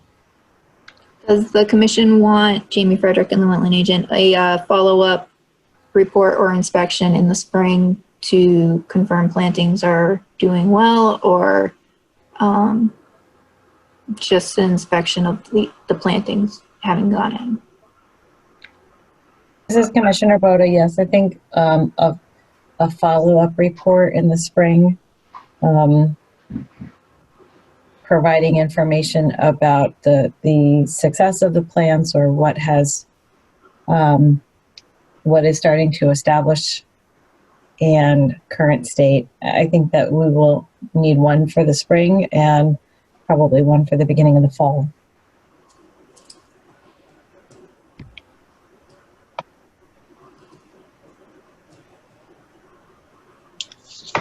With that addition, I think that concludes our discussion for 103 Sunset Hill Drive. Next up, go ahead. Sorry, Jamie Frederick and the wetland agent. I just was wondering if you want to open up the floor in case the property owner or his attorney have any questions or comments. So this is Joseph Rini, attorney for the property owner. We understand the concerns, and certainly give any permission that would be necessary to have the commission and your officer talk to Mr. Starsky. So, and we'll probably take some photos when we rake off all the wood chips, so we can show that, and we'll take a photo of the plantings, and we can send that in.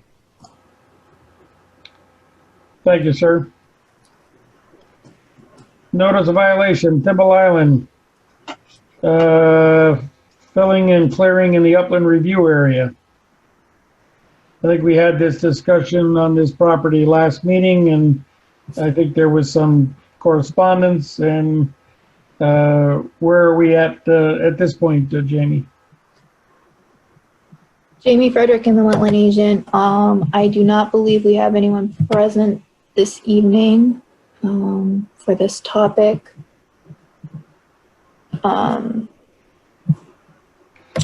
Has there been any verbal communication between the last meeting and now? And can you just kind of sum that up? Yeah, Jamie Frederick and the wetland agent. So the asphalt millings have been removed. I'm looking to pull up some pictures right now. Sorry.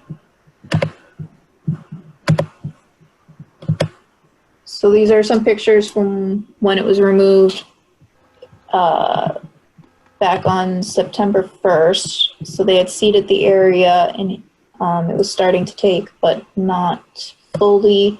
I went back out today to check on it. And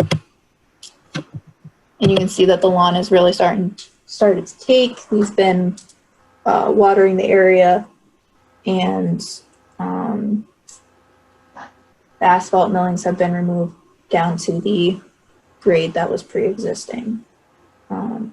You can also see that he's established a little bit of a stone pad at the top of the area disturbance adjacent to the parking lot. It looks like from aerial images that the dumpster has historically been in this spot, and he was trying to create a more level location to put the dumpster. And you can see it straight on from here. And in the background, you can see the trees that came down during the hurricane. Is the plan to leave those trees there? Jamie Frederick and the wetland agent. Yeah, I believe those trees are all on the town open space, and they will, the plan, I believe, is to leave them as they fell.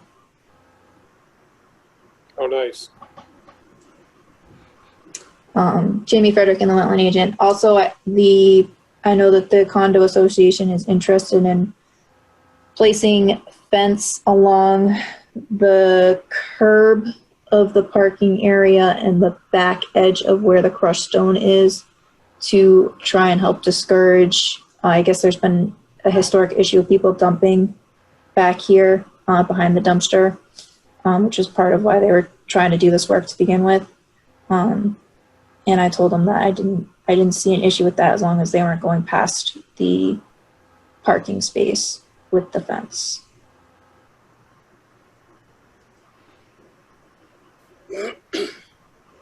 Well, it looks like good progress being made here.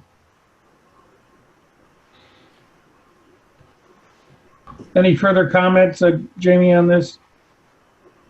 No. Okay. Commission, have any questions for Jamie on this? Okay. Next up, notice of violation 20 Huntington Drive, removal of the vegetation in the upland area, and you're providing us, I guess, with an update, Jamie, on this? Jamie Frederick and the wetland agent. That is correct. I'm not sure if the property owner made it on the call or not. I don't remember seeing him in the participant list. I was recently in correspondence with the property owner. He's looking to get a site plan or a planting plan submitted. I wasn't pushing for it too much over the summer because I know he was having a lot of personal issues, and it wasn't the right time to plant, and also the area that had been disturbed was reestablishing with undergrowth, so there weren't any real erosion issues. However, as you can see from the photos that I believe I'm sharing right now, he had some damage during the last storm event, and he's going to want to remove some more trees. So I guess my question to the commission is, I'm planning to go out tomorrow to meet on site with him and review the extent of what he is looking to remove. If I feel comfortable taking an administrative permit for the tree removal, Is that something that the commission's okay with me doing, or do you want it to come to the commission? I think he wants to remove some of these trees sooner rather than later, just so that he's not worried about them. And then part of that removal would be submitting that planting plan, which I think is the ultimate phase of when the planting plan would be appropriate, because I think it's kind of been an ongoing issue of removing trees here and there. So kind of establishing what his end goal is and getting that documented and reviewed, I think is the next step. Commissioner Basserman, Jamie, how close is the wetland to this area? Jamie Frederick in the wetland agent. This is a sketch that David McCarthy did, showing this is received stormwater drainage from the road. This pond up here, which drains into another pond, and then there's these two water courses. I'm not sure how far back the activity is or will go, but the upland review area of 100 feet is basically at the house. So it would all be in the upland review area, and it's probably about, if I had to guess, 30 to 40, 50 feet? 40 feet. Yeah, okay. I believe I'm comfortable with your review of this.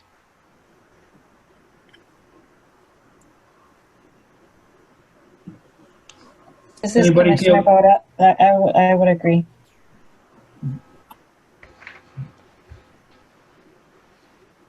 Jamie Frederick in the wetland agent. I'm sorry, what was that? Boda? I believe Commissioner Boda said she agreed. Yeah, I'm good. Thank you. Okay. Other business. Looks like an extension request for inland wetland 0809.05, 8 Sawmill Road, construction of a single-family house. Can you frame this for us, Jamie? Jamie Frederick in the wetland agent. I received a request to extend a permit that was issued in 2008 for a single family home. The permit can be extended up to 14 years per statute, and it shall be extended unless the commission determines that there's a significant change in circumstances or there's an enforcement action. There are no enforcement actions on the property, and the applicant is looking to maintain the approval as granted. And I believe that they are trying to sell the property right now, may have a potential buyer, but any sale would be contingent upon the renewal of the inland wetland permit. So the permit at this point can be extended up to 2 more years to 2022. And I believe we have the property owner on the call and maybe the Yes, real hi, estate agent. Can you hear me? Yes. Okay. This is Virginia Borgia. I'm the owner of 8 Sawmill Road.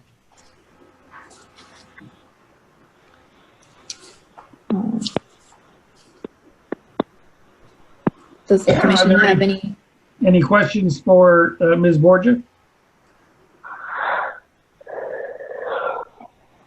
This is Commissioner Begamon. I thought I read somewhere, it's the September 29, 2008. It was extended for 5 years at that point. I'm sorry, I couldn't hear you.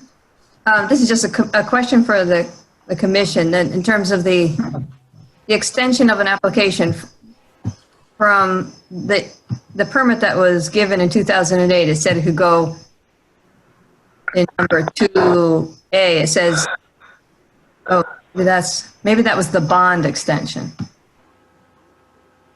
Sorry, Jamie, you said it could go up to 2022? So the total duration of the permit cannot exceed 14 years, and the permit was issued September 24th, 2008. So the maximum duration of the permit would be that's the latest revision date, September 25th, 2008. So the maximum extension would be September 25th, 2022. Which Okay, would be thank another you. 2 years.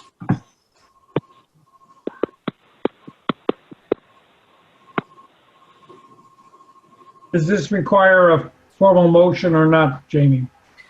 Jamie Frederick, Inland Wetland Agent. Yes, I believe a motion would be called for.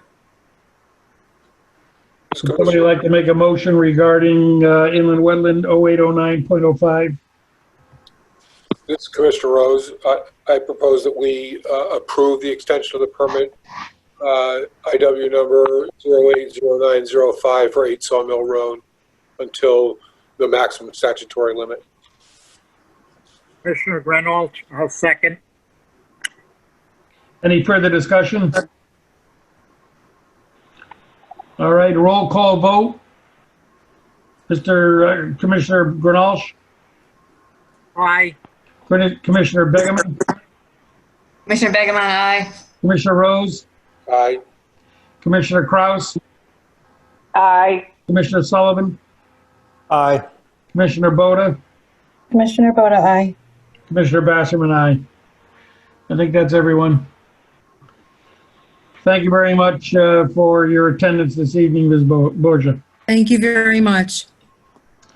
All right, next up, request to remove trees damaged in the August 27th storm event from conservation restriction area regarding 14 Labatra Lane.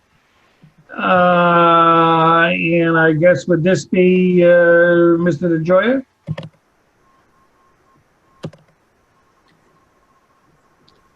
Yes, sir, I'm here. Can you help us understand what this request is? So Chairman Basserman, Michael DeGioia, Donmar Development, thank you again for your time this evening.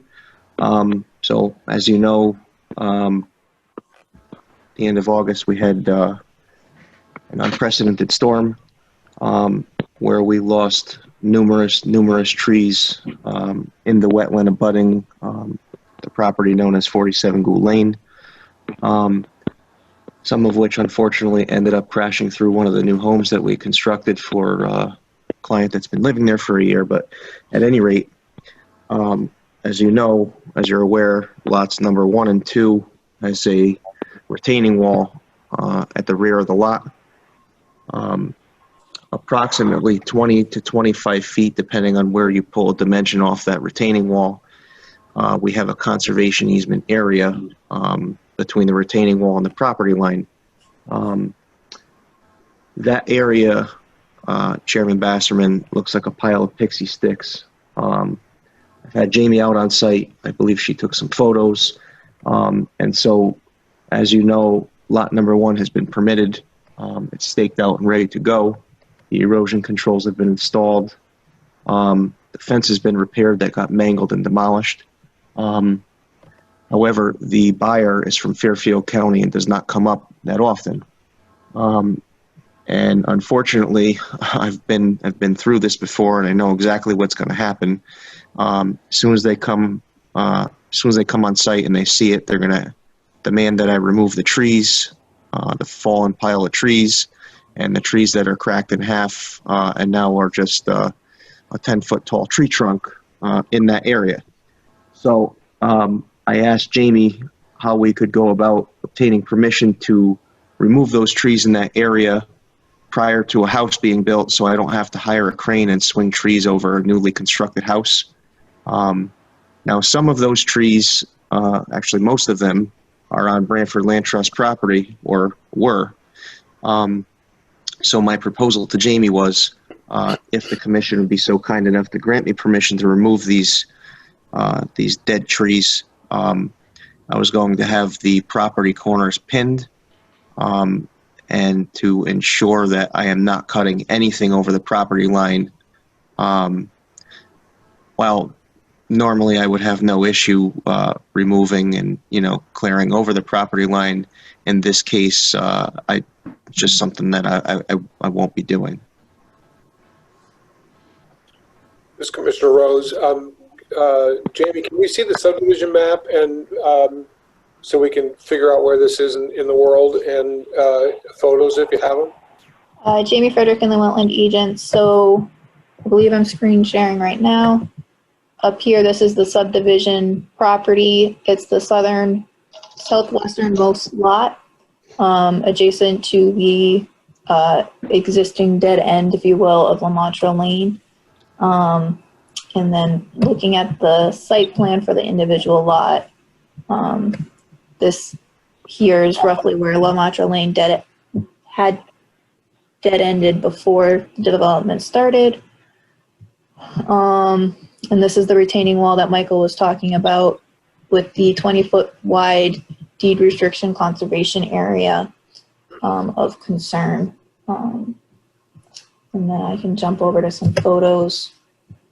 This is the retaining wall, and this is some of the fallen trees of concern. This is Commissioner Kraus. Can I ask a question? Are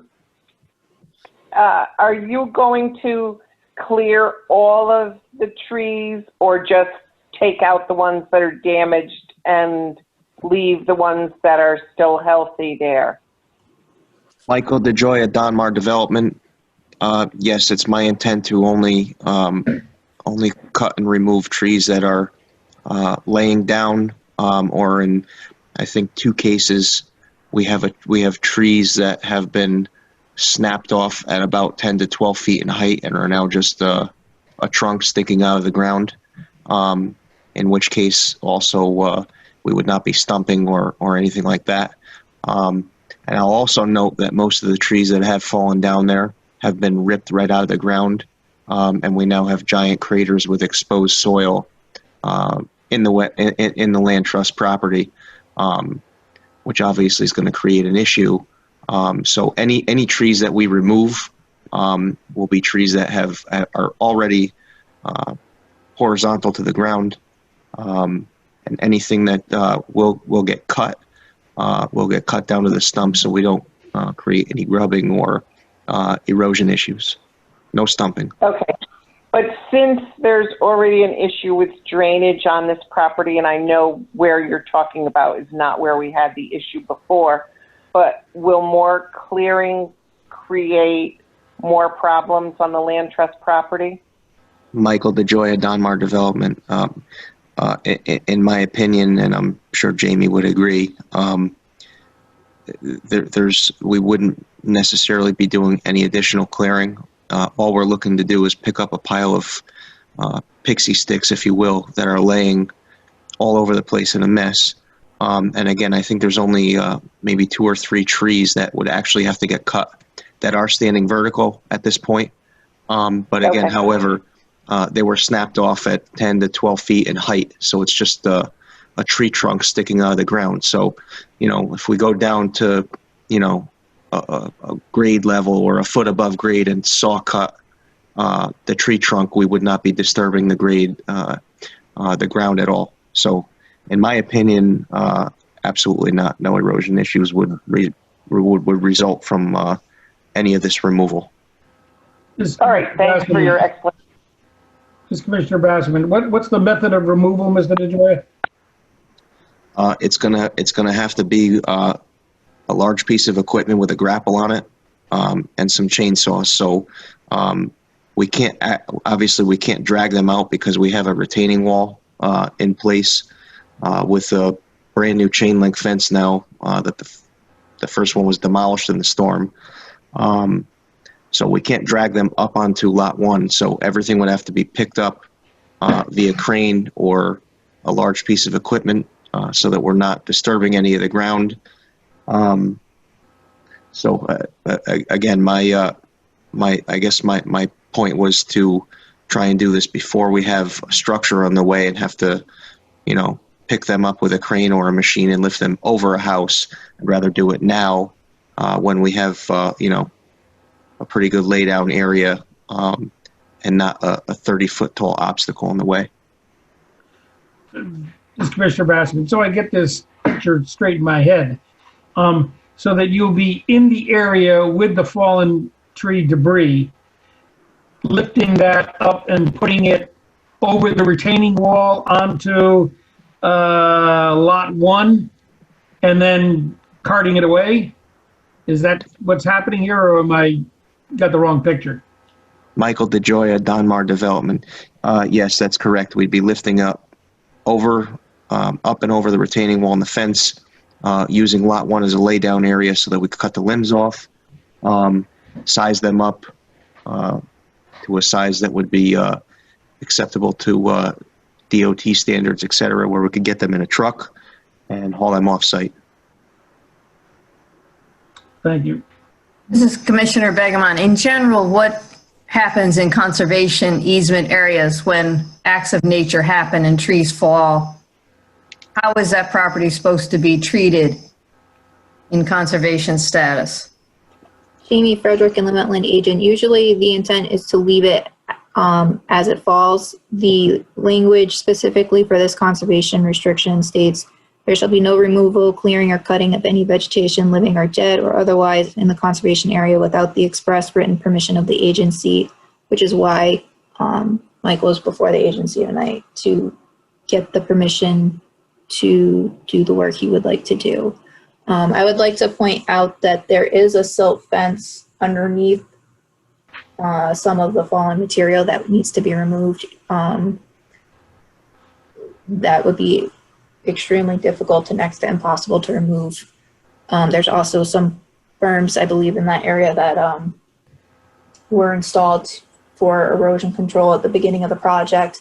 And part of the conditions of approval for this lot were that those erosion controls should be removed and assessed by the applicants or the permit holders, environmental scientists, for any restoration that should occur due to construction related impacts to the conservation area, if any exist. So I just wanted the commission to have that information as well. And then jump back down to this picture here. You can see these are the two standing trees that Michael was talking about that he would like to cut down to a lower height. And then I believe in the field, we're also discussing this tree here, which is pretty close to the retaining wall. You can see the fence of the retaining wall right here. It's obviously been damaged and it's leaning towards the house. And at this point it's standing alone by itself, and it's a very tall, thin tree that's used to being in the middle of the woods that's now standing all on its own. Correct me if I'm wrong, Michael, but you are also possibly looking for permission to remove that tree as well. Michael DeGioia, Donmar Development. Yes, that's correct. If I don't remove that, at some point it's going to come down and take out either house on lot 1 or 2. And I'd also like to make the commission aware that my buyer for lot number 1 has not requested the removal of these trees. However, I am definitely anticipating it. No offense to Jamie's pictures here, but I don't think they do it justice if you go out in the field.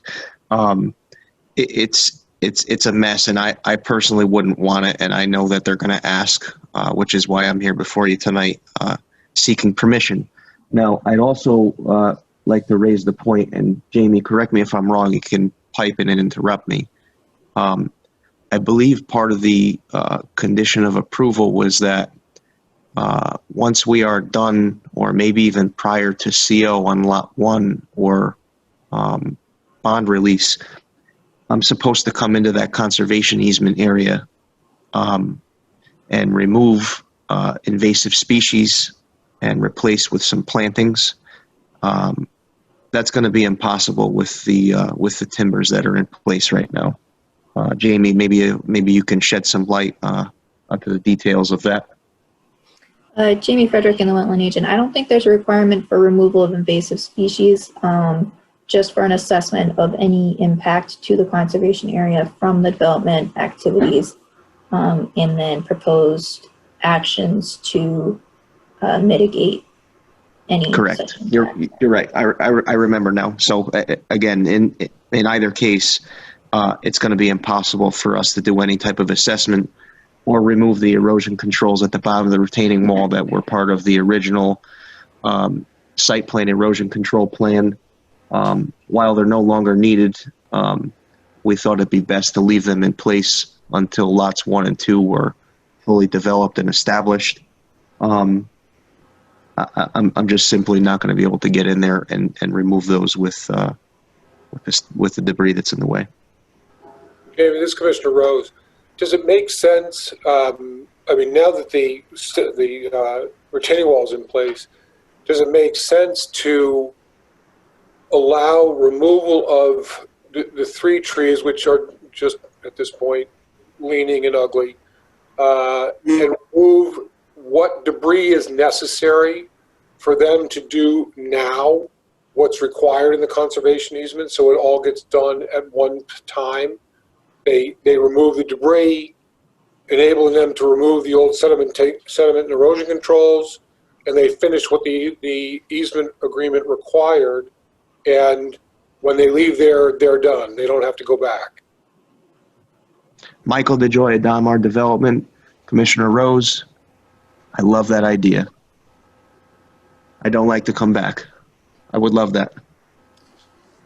Jamie Frederick and the Wetland Agent, I think that would make a lot of sense. And yeah, I think it's a good idea. Just Commissioner Bassman, for clarification, does that mean that this happens now or at some later date? Michael DeJoy, Donmar Development. So Commissioner Basserman, how I would personally see this going, and we can tailor this to yours or Jamie's or any other commissioner's preference. In essence, if the commission would be so kind to grant me permission to remove the fallen trees this evening, at some point next week, I would have the trees removed. And then what would have to happen is we would have to have my wetland scientist from Milo and Broom come out, make a recommendation. I would have to have that, I would assume, be approved by Jamie or this commission. At which point, as soon as it was approved and ready for implementation, we could remove the erosion controls and implement any plantings or removal of invasives or what have you, installation of wetland seed mix, whatever they recommend. That's how I would see this going. So, Commissioner Bassman, so this is kind of a two-step. I would have to agree with that. The first step, you kind of got to remove the trees first before anybody can take a look and see what's under there and tell you what's wrong, what's right, what they recommend. Mr. Basserman, this is Eric Rose. So I think rather than looking at it as serial steps, what I was thinking and suggesting is that we ask the developer now to do the work required by the conservation easement, and as part and parcel of authorizing that work for the conservation easement area as required, to permit the removal of the 3 trees and debris necessary to accomplish that goal. So we're not approving the tree removal as a thing. We're saying, let's execute the work required by the conservation easement once and for all, and the 3 leaning trees and the debris that's laying on the ground that is obstructing that, to permit the removal in an effort to allow that conservation work to be done. Understood. I think that's a great idea. Yeah, I think that's a great idea. As far as as far as whatever recommendations the wetland scientist makes, how would you foresee that process going forward? Put it on the agenda for the following month, or have it approved by Jamie? What are your thoughts on that? Jamie Frederick and the Wetland Agent, just to provide the commission with the information, the deed restriction states there shall be no planting of vegetation in the conservation area without the express written permission of the agency, which is in part why, well, plans should be approved anyways, but so So I guess the question is, like Michael was saying, does the commission want to review that proposed plan, or are you okay with me reviewing it as the agent? But written permission has to be granted for any removal and any planting in the conservation area. This is Commissioner Bassman. How are we defined agency in our regs again, Jamie? Jamie Frederick, Inland Wetland Agent. The agency is defined as the Inland Wetland Commission. Okay. When this deed restriction was filed on the land records, I believe the agency meant the Inland Wetland Commission and or its agent. But there's no distinction. That obviously provides for no distinction. So I'm not sure how that gets interpreted in this case. And I think that the commission reviewing and making a decision tonight, whether they need to review that planting plan or if they're okay with me reviewing it, is still the agency assessing the request and would be sufficient to the requirements if the commission was comfortable with that. This is Commissioner Boda. I just want to state that I agree with Jamie's interpretation of agency versus agent in this particular instance, that it doesn't really matter because we are reviewing it and giving feedback / approval either for what's going to happen or what'll come to us or what Jamie's going to do. This is Commissioner Bassman. Just one question. If a tree on property A falls in whole or in part on property B, whose responsibility is it for the removal of that fallen tree? Michael, the Joya Donmar development, unfortunately, I've become abundantly educated on this in the past couple of weeks. If a tree from property A falls on property B, the part of that tree that's on property B becomes the responsibility of property B, which leads me to my next question, if you wouldn't mind. My thought was to have the property corners marked, as well as the front corners of the conservation easement area marked. And so, in essence, hypothetically, all these trees that fell from property A onto property B's conservation easement area, I don't want to cut up to the property line or over the property line. I would like to stay, if it's okay with everyone, 2 to 3 feet inside of property B's property line, just so that there's no argument or accusations of cutting trees over property lines, etc., if that's okay with everyone, despite the fact that it will still be, a fallen tree in the conservation easement area. This is Commissioner Boda. I would agree, and actually have been thinking about that relationship there, that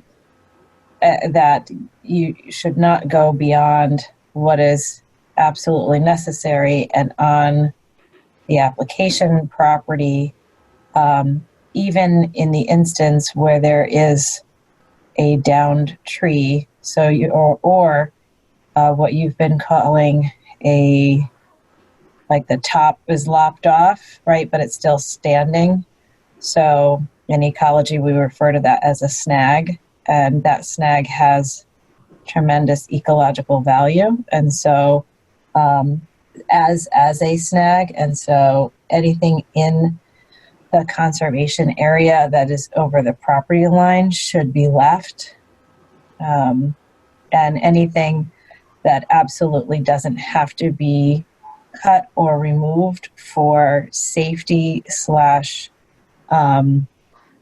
access to the sediment and erosion control features that need to be removed, then that should be left in place. But I certainly, having myself a lot of tree damage on the property, appreciate the need to remove some of those trees for safety. So yeah, I think the minimal that can be done, the better. especially when it comes with respect to the conservation area. Michael DeJoy at Donmar Development. Commissioner Boda, thank you for your comments. So I completely understand what you're saying. As far as the snags, we're not cutting anything outside of the property line, or not even within 2 to 3 feet of it. And to that end, as far as necessity goes, is it necessary to remove some of this stuff to get at the silt fence and assess the conservation easement area? Yes. However, I just simply can't leave this for a buyer of mine. I know that I would be irate. I wouldn't want it in my backyard, and I'm sure you wouldn't either. That being said, it's not my intent to go in there and just start removing everything in sight. As I'm sure you can imagine, this is not going to be an inexpensive operation. It's going to be tough. It's going to require a pretty good sized crew and definitely some heavy equipment. So I guess I'd just like to make the point that your comments have been duly noted, and I will definitely take all that into consideration. Thank you. It's Commissioner Bassman, but when I listened to Commissioner Boda's comment, to me, you got the tree that's leaning, that is a safety issue, and she rightly indicated that one probably should be removed. But other than that, which is leaning toward the house, if you agree that the 10 to 12 foot trees that are damaged but still vertical, are you going to be removing any of those? Oh, so I Michael DeJoy at Donmar Development. I apologize, Chairman Basserman. How I understood her comment was not to be removing snags that are outside of the conservation easement area or outside of the property of lot number 1. We do have at least one snag that's just behind the retaining wall that's about 12 feet tall, and it's a wretched eyesore is what it is. So in that case, yes, I will be removing that down to the stump so not to cause any erosion issues. So I guess excuse me if I misspoke. The point I was trying to make was that I will not be cutting anything outside of the property line, or anything that's outside of, anything that's unnecessary, basically. Commissioner Bassman, just for clarification, then the leaning tree as well as the wretched tree near the retaining wall would be the only two that are removed within the conservation area? Chairman Basserman, to tell you the truth, off the top of my head, I would say that's probably correct. However, I don't want to make that promise to you and go out there tomorrow and notice another one. But basically, in essence, I would say yes, that's correct. And again, I've been out there with Jamie, and I have no issue if you want to put some language in whatever approval or disapproval this commission may make tonight, that she be involved in the marking or identifying of which trees, limbs, and dead logs are going to be removed. I don't have a problem with that. She's been on site, and we seem to be on the same page with what's a safety hazard and what needs to go. That sounds like a plan.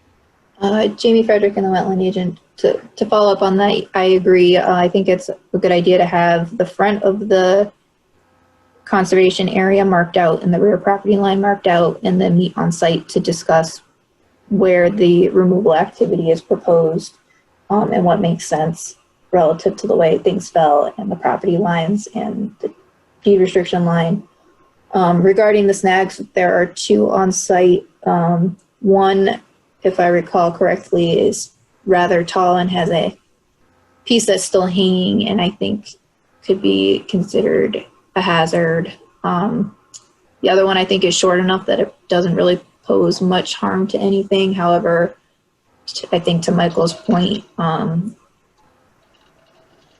if the new house, he's concerned about the aesthetics, which I know is not the commission's purview and certainly not the purview of having established a conservation easement area, but I think he's requesting at this point the ability to cut that down to a lower height. So I guess I would just like clarification on whether or not the commission's okay with that, or if they only want it to be removed if it is potentially hazardous.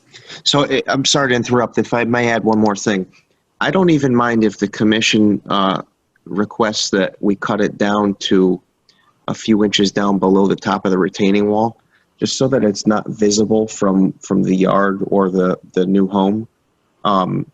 You know, it's just sticking out 10 feet above the top of the wall. It's cracked in half. You know, to me, it doesn't matter to me whether we cut it down and it's 5 feet tall or if we cut it down to the stump. As long as it's not visible, I know what's going to happen when the homeowner comes down to the site. Again, which is why I'm here this evening. Thank you.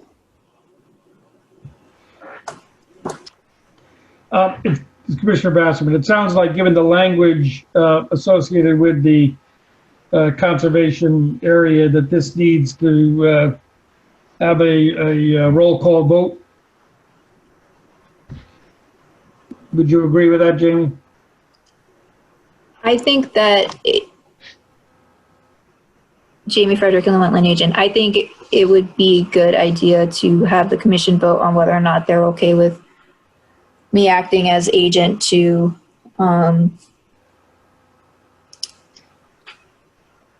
assess and approve the removal and any associated planting with the any needed remediation to the conservation area. Mr. Basserman, this is Eric Rose. I think maybe we want to do a motion here. We're juggling a bunch of issues. I had suggested that what we're really doing here is asking the developer to now execute the work required by the conservation easement, which triggers the need for their engineer to come out and review that work and propose what needs to be removed and what plantings need to be planted. And that triggers the need to remove certain debris to allow the engineer to do what he's doing. And it is coincidental with removing other debris that would allow all things to be removed and for some of the storm damage to be cleaned up. So we're juggling a bunch of things. I think it needs a motion to be clear. And I certainly think Jamie's able to, we could simply say tonight in a motion that there's 2 trees that we already agree should go. And if there's an additional tree or 2 that Jamie is in a position to review that and make the decision in the field. Commissioner Rose, this is Commissioner Basserman. I think you're a half step away from making that motion.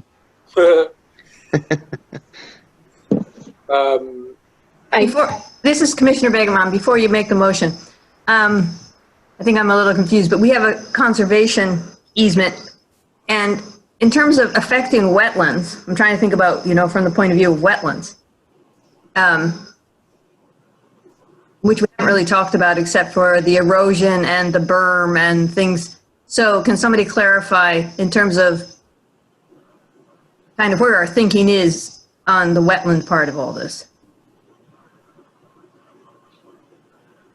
This is Commissioner Boda. I think that I was thinking about that a moment ago, and so I think that really sort of it speaks to the issue. So what is the function of the conservation easement, right? So in these instances, those conservation easements are put in place to sort of offset or to support the abutting wetlands, the nearby wetlands that may have been impacted through the course of an application. So in this case, you know, we think about the impacts to the conservation area outside. And this was a natural disaster that now needs to be managed in some way. And so I think that one, the needing to deal with the sediment and erosion control, that's part of the wrapping up of a project. So we do need and want the builders to go in and remove that. That's part of the plan around best practices for protecting wetlands.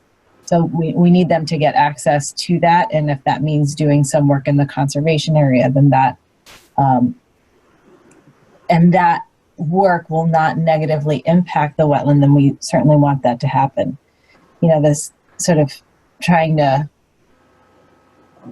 I suppose, thread the needle with these snags and what's okay to cut and what's not okay to cut. I think on principle, we want to really stay out of a conservation area because that is the purpose of the conservation area, that it ages as a natural system ages.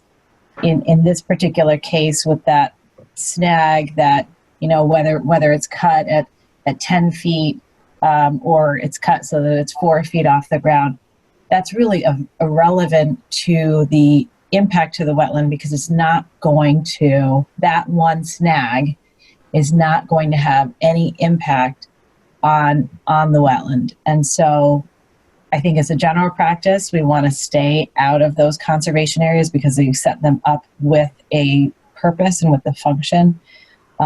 With respect to some of these finer details, it kind of gets away from the original purpose. And so it's helpful to keep that purpose in mind when thinking about what is okay and what's not okay. And so I don't know if that clarifies or helps kind of address what you were wondering about, but I think that in general, we don't necessarily just, I'm a huge believer in fair and uniform practices. And at the same time, the reason why there is a commission and not just a set of rules is for moments like this where we need to use sound judgment based on the situation happening right now. This is Commissioner Bassman. Is it not the case that if we don't do this work, then we would negatively impact the wetland because we wouldn't be able to remove the sediment and erosion controls? Michael DeJoy, Donmar Development. Chairman Bassman, I would have to agree with that. Kind of like the case where with the level spreader regarding the silt fence. The silt fence, so right now the retaining wall drains out of riprap, and there's silt fence and staked hay bales, which have now grown into, I have no idea what's even growing out of them at this point. So the water can't just basically sheet flow naturally down into the wetland. So what happens is sometimes in some spots, the lower areas, it builds up to the top of the silt fence, overtops, and then pours out in a concentrated area, creating erosion. To Chairman Begeman's comment, as far as erosion is concerned, because of the unique location that, this is in site conditions, being that there's a 6-foot retaining wall there, none of this stuff can be dragged or, damaging vegetation that's, any further than it's already been damaged from the fallen trees and the wind. So all this stuff basically has to be picked up vertically and removed. As far as the conservation easement area, I agree with Chairman Boda's assessment. I understand it's a conservation easement area, and we do have to go in there and, whatever the wetland scientist recommends that we do, whether it be planting plants or removing invasive species and planting some sort of a wetland seed mix, we're more than willing to do that. However, we it's physically impossible to do all that with this pile of toothpicks that's there now. You know, in essence, it's a conservation easement area, yes, but what are we conserving? The stuff that we're trying to remove has already been deceased, if you will. It's just in a pile of mess that's going to turn brown very shortly if it already hasn't. And it's just going to be a future termite issue. So if we're allowed to remove it, we can get in there, remove the erosion controls, and implement the plans of the wetland scientist. And I think that while, you know, the regulations say that under no circumstances are we to be removing anything, in this case, kind of like what Chairman Boda said, it would actually be furthering the theory of a conservation easement area because, you know, we can remove the dead stuff and implement new seed mix, plantings, you know, whatever, what have you, to conserve that area, if that makes any sense.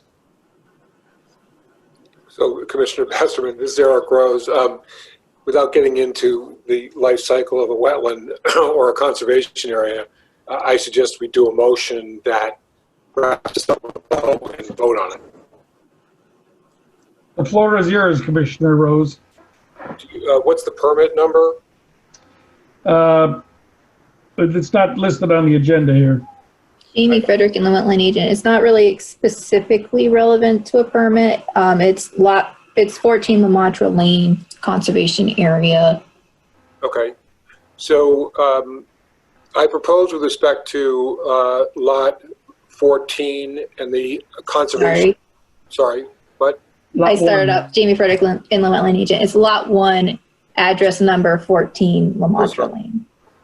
With respect to lot 1, 14 Lamatra Lane and the conservation area within that property, I propose that one, the applicant or the developer immediately mark the property corners of the area to clearly delineate the conservation easement area on the what would be the west side of the retaining wall, and that the developer immediately undertake to do the work required by the existing conservation easement, which contemplated removing of soil and erosion control measures installed long time ago, that we authorize and ask that they begin immediately to do the work to have their engineer and wetland scientists review what should be done to remove that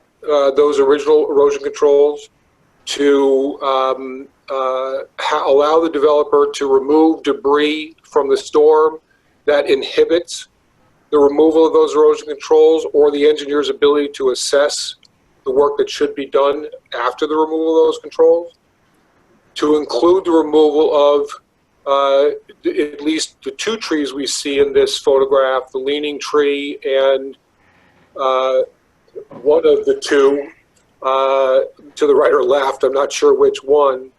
And to the extent that there are other trees that are naturally occurring snags, but might be deemed by the agent to require removal for safety reasons, that she be able to do that in the field. And that all this work begin immediately, and the developer's engineers immediately visit the site and put a plan together that our agent can approve in the field. That's my motion. Commissioner Greenwald, I'll second that. Any further discussion by this commission? This is Commissioner Rose. Sorry, one last thing. Adding to the motion that the work be done by hand on the west side of the retaining wall, and that the only equipment used other than by hand and chainsaws would be stationed on the east side of the retaining wall, reaching over the wall, but not entering the conservation area. That would only be done manually. I'll add that to my second.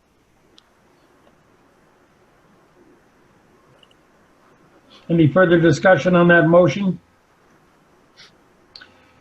All right, we're going to vote. Commissioner Begerman, Aye. Commissioner Begelman. Commissioner Kraus, Commissioner Sullivan, Commissioner Sullivan, aye. Sorry, aye.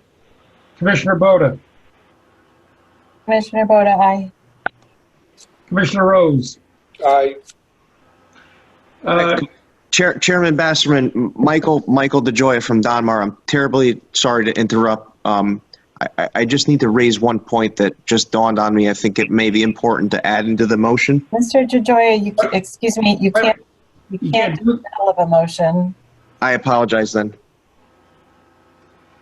Commissioner Boda? I had said aye. Oh, I'm sorry.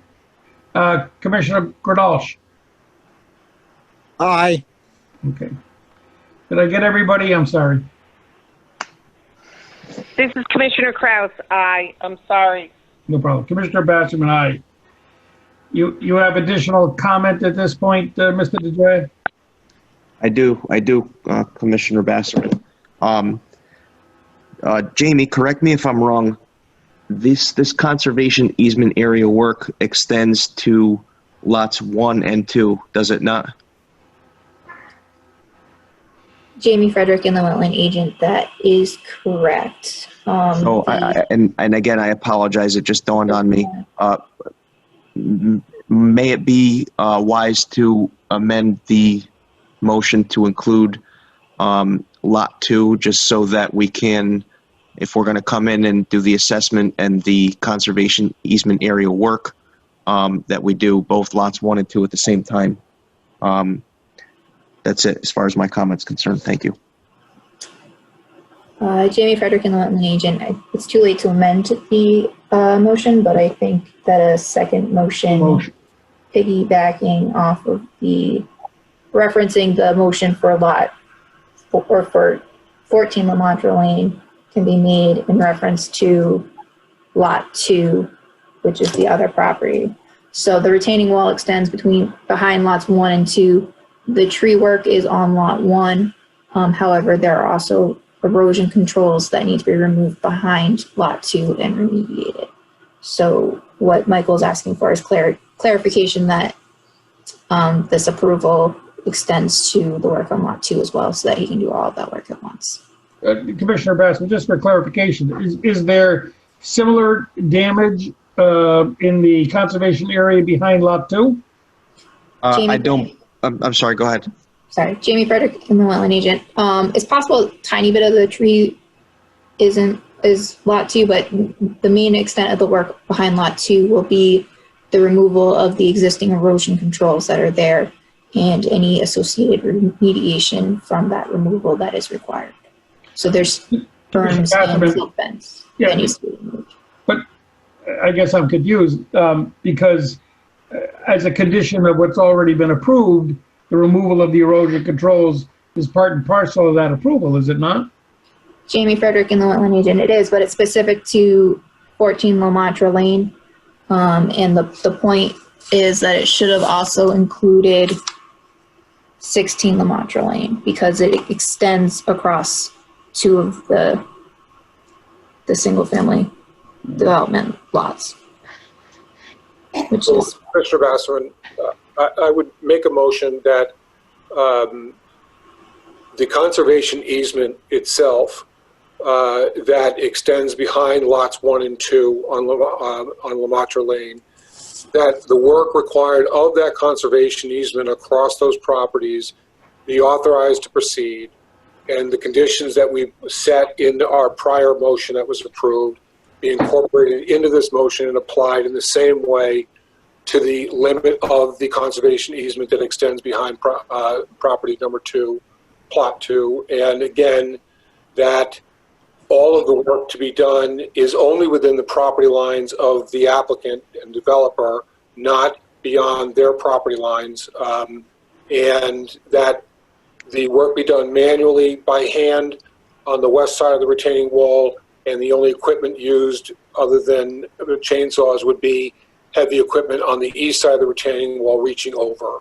And the only debris to be removed or other vegetation to be removed would be for the purpose of achieving the ends of the conservation easement itself and what's required by the developer's engineers and approved by our wetland agent. Commissioner Granolch, I'll second that. Any other commissioner want to make comment? So we'll take another vote on that. Commissioner Granolch? Aye. Commissioner Kraus? Aye. Commissioner Begerman? Aye. Commissioner Sullivan? Aye. Commissioner Rose? Aye. Commissioner Boda? Commissioner Boda, aye. Commissioner Basserman approves.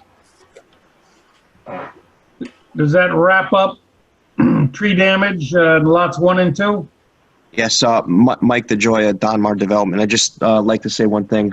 Commissioner Boda, I apologize for interrupting you. I wasn't aware of that rule, and please forgive me. The point just dawned on me, and I thought I might be able to head it off. But at any rate, thank you everybody for your time tonight, and thank you for your understanding. Have a great night. Thank you. Okay. And thank you for bringing that up to us. That was helpful. Thank you, Commissioner Rose. Have a great night. You too. All right, we're in item C under other business. Scheduled time to continue discussion on regulations, revisions, boilerplate conditions, deliberation, guidance document. We certainly, I don't think, have time tonight to get into this other than to decide whether we want to incorporate another special meeting for that discussion or make this part and parcel of the October meeting.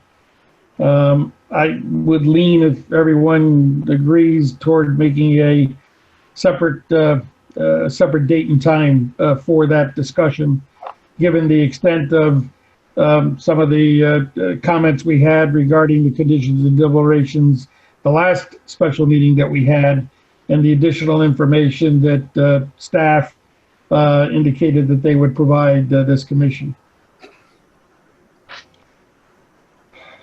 Anybody disagree with that?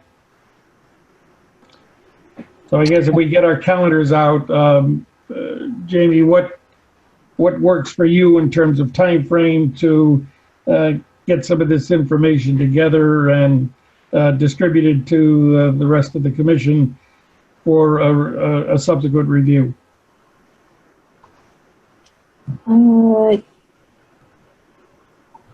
Jamie Frederick and the wetland agent.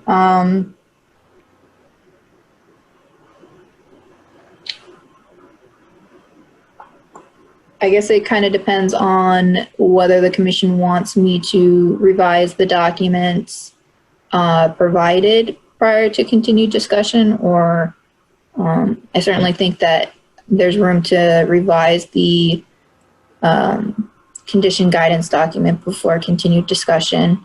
I'm not sure how much more regulation revision information there is to provide. I have been trying to assemble surrounding town fees, and I plan on providing that information.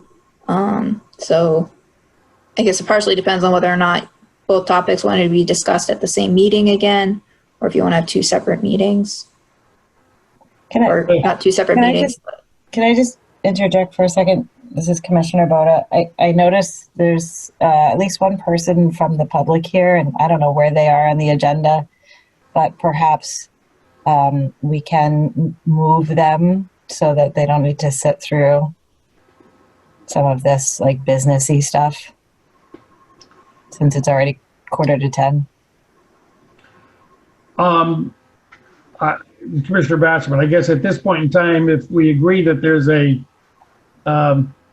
need for a special meeting as opposed to a regular meeting to discuss this, then all we have to do is agree on a date for that special meeting.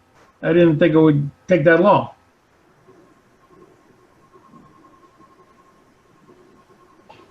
I just don't know where this person is on the agenda, and I'm sure it's not.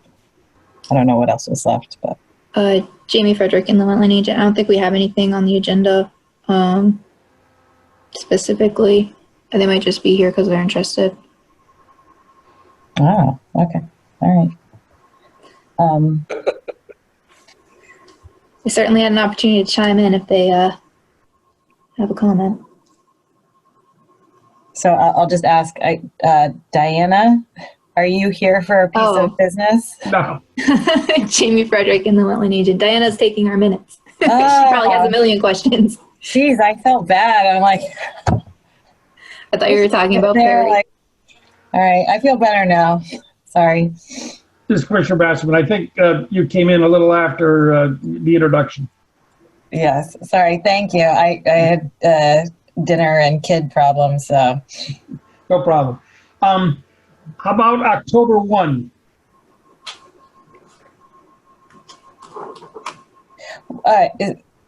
So, Commissioner Bowden, do we have a meeting scheduled for the 22nd?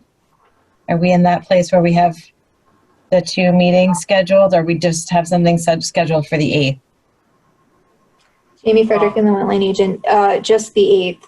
So what if we did the 22nd so that we're not doing 2 weeks in a row? Which I gotta tell you, I said yes to it, but it really threw me that we had another meeting after last week's meeting that I'm still recovering from.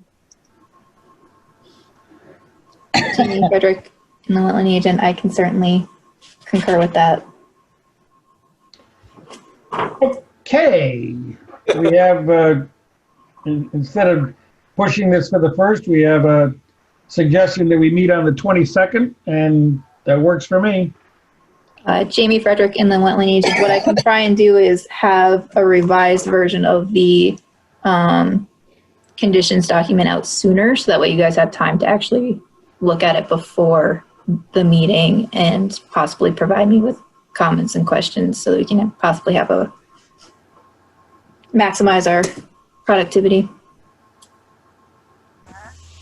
Okay. So what time on the 22nd? 7?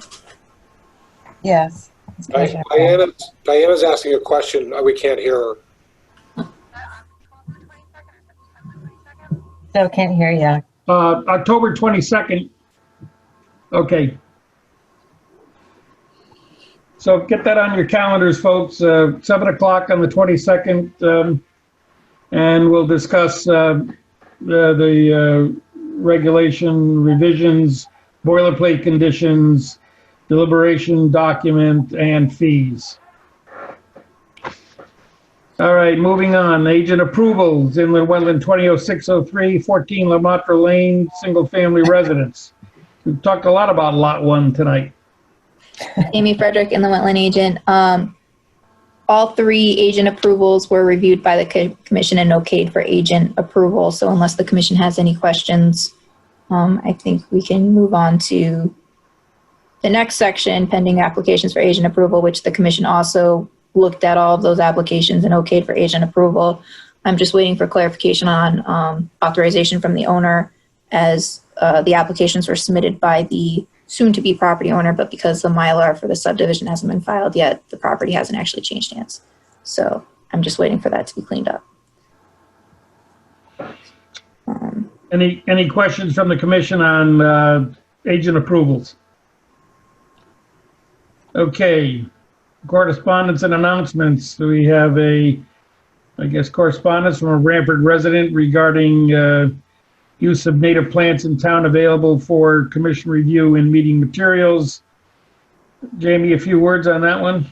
Jamie Frederick and the Wetland Agent. I received an email from a resident with a presentation regarding using native plantings in the town.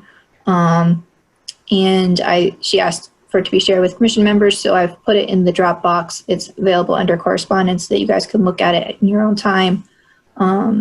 They're not a professional in the field, but they are something that they feel strongly about, and it's something the commission has felt strongly about in the past as well in regards to how it protects wetland environments. So it's certainly there for your review. Thank you. Can you say some words regarding item B, which is the petition filed with the Siting Council by Eversource regarding modifications to the existing wireless communication facility at 272-276 East Main Street. Jamie Frederick, Inland Wetland Agent. That was a notice received regarding the property across from the Hornet's Nest, the station there. They're looking to make some minor modifications with antennas, and I think they're looking to modify the fence along the road line. I reached out to the contact person and asked if there is a plan. It sounds like it's a very phased process, and they're in the early stages. So if I hear anything back, I'll update the commission. Okay. Item C, the request for contribution from the Southwest Conservation District. Is this a monetary contribution? Jamie Frederick, Inland Wetland Agent. Yes. So the commission/town hasn't provided a contribution in recent years. It's not provided for in this year's budget. However, they send out a request annually at the I asked finance when the last contribution was made, and I don't have that information in front of me. I want to say it was around 2010 or 2011 that the town last contributed. It's a $1,500 contribution that they're requesting. But like I said, it is not currently in our budget to provide a contribution at this time. So this is Commissioner Boda. I just, some context. So we have in the past, the distant past, used the Southwest Conservation District as a resource in reviewing applications. And I would, other than that, I would not participate in the conversation about it for, it's not a recusal situation because I personally don't make money from it, but other than that, it would be like a conflict of interest sort of, I guess. Yeah, I guess as long as I've been active in the commission, I don't think we've used the Southwest Conservation District for review. Well, they had not been, the district had not been active, and so there is a new executive director who has kind of restarted the agency, and they are doing work again, you know, providing commissions with guidance and support as necessary for applications. But glad to hear we're restoring agencies in the state of Connecticut. Well, the agency was there, and it's anyway. Yeah, I think 2020 is crazy enough. Not sure we have the grounds to say we want to commit something that's unbudgeted in that $1,500 kind of category. Connecticut Invasive Plant Working Group symposium on October 7th. I had indicated to Jamie that I was interested in participating. I think tomorrow is a cutoff date to get a reduction in the registration fee. So if anyone has an interest in that, please let Jamie know via email. Excuse me, this is Commissioner Rose. What was the date of that again? It was the 5th, wasn't it? October 7th. 7th. So I was supposed to be out of town, and now I'm going to be out of town the prior week, so I would like to do that, Jamie. Okay. Before we adjourn, I had one question, I guess, for the commission. Last week we approved, or last meeting we approved property on East Main Street, and it occurred to me as I was reading the minutes that we didn't know what the ultimate use of that property, that 25,000 square foot building, was going to be. And I don't recall anything in the approval which said that once that facility is determined what it's going to be, et cetera, whether we had any recourse if we had some issues with how that building was going to be used or the property used. Am I correct on that, Jamie?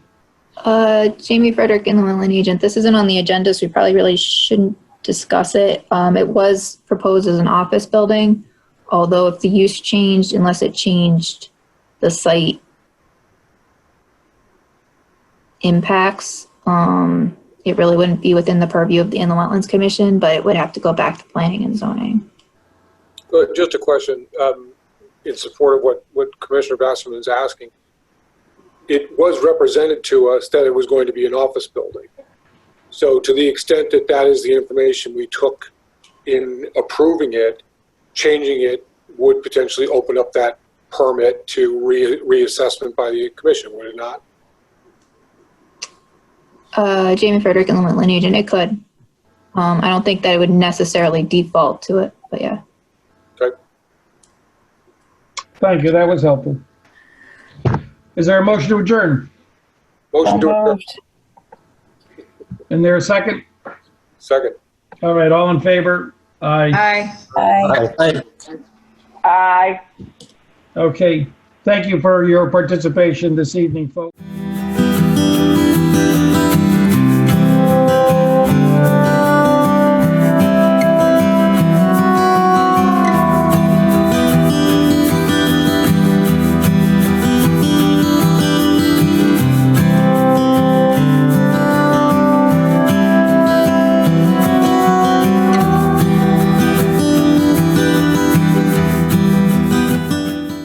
This program was brought to you in part through the support of the Town of Branford. Watch town meetings and other videos on demand at BranfordTV.org.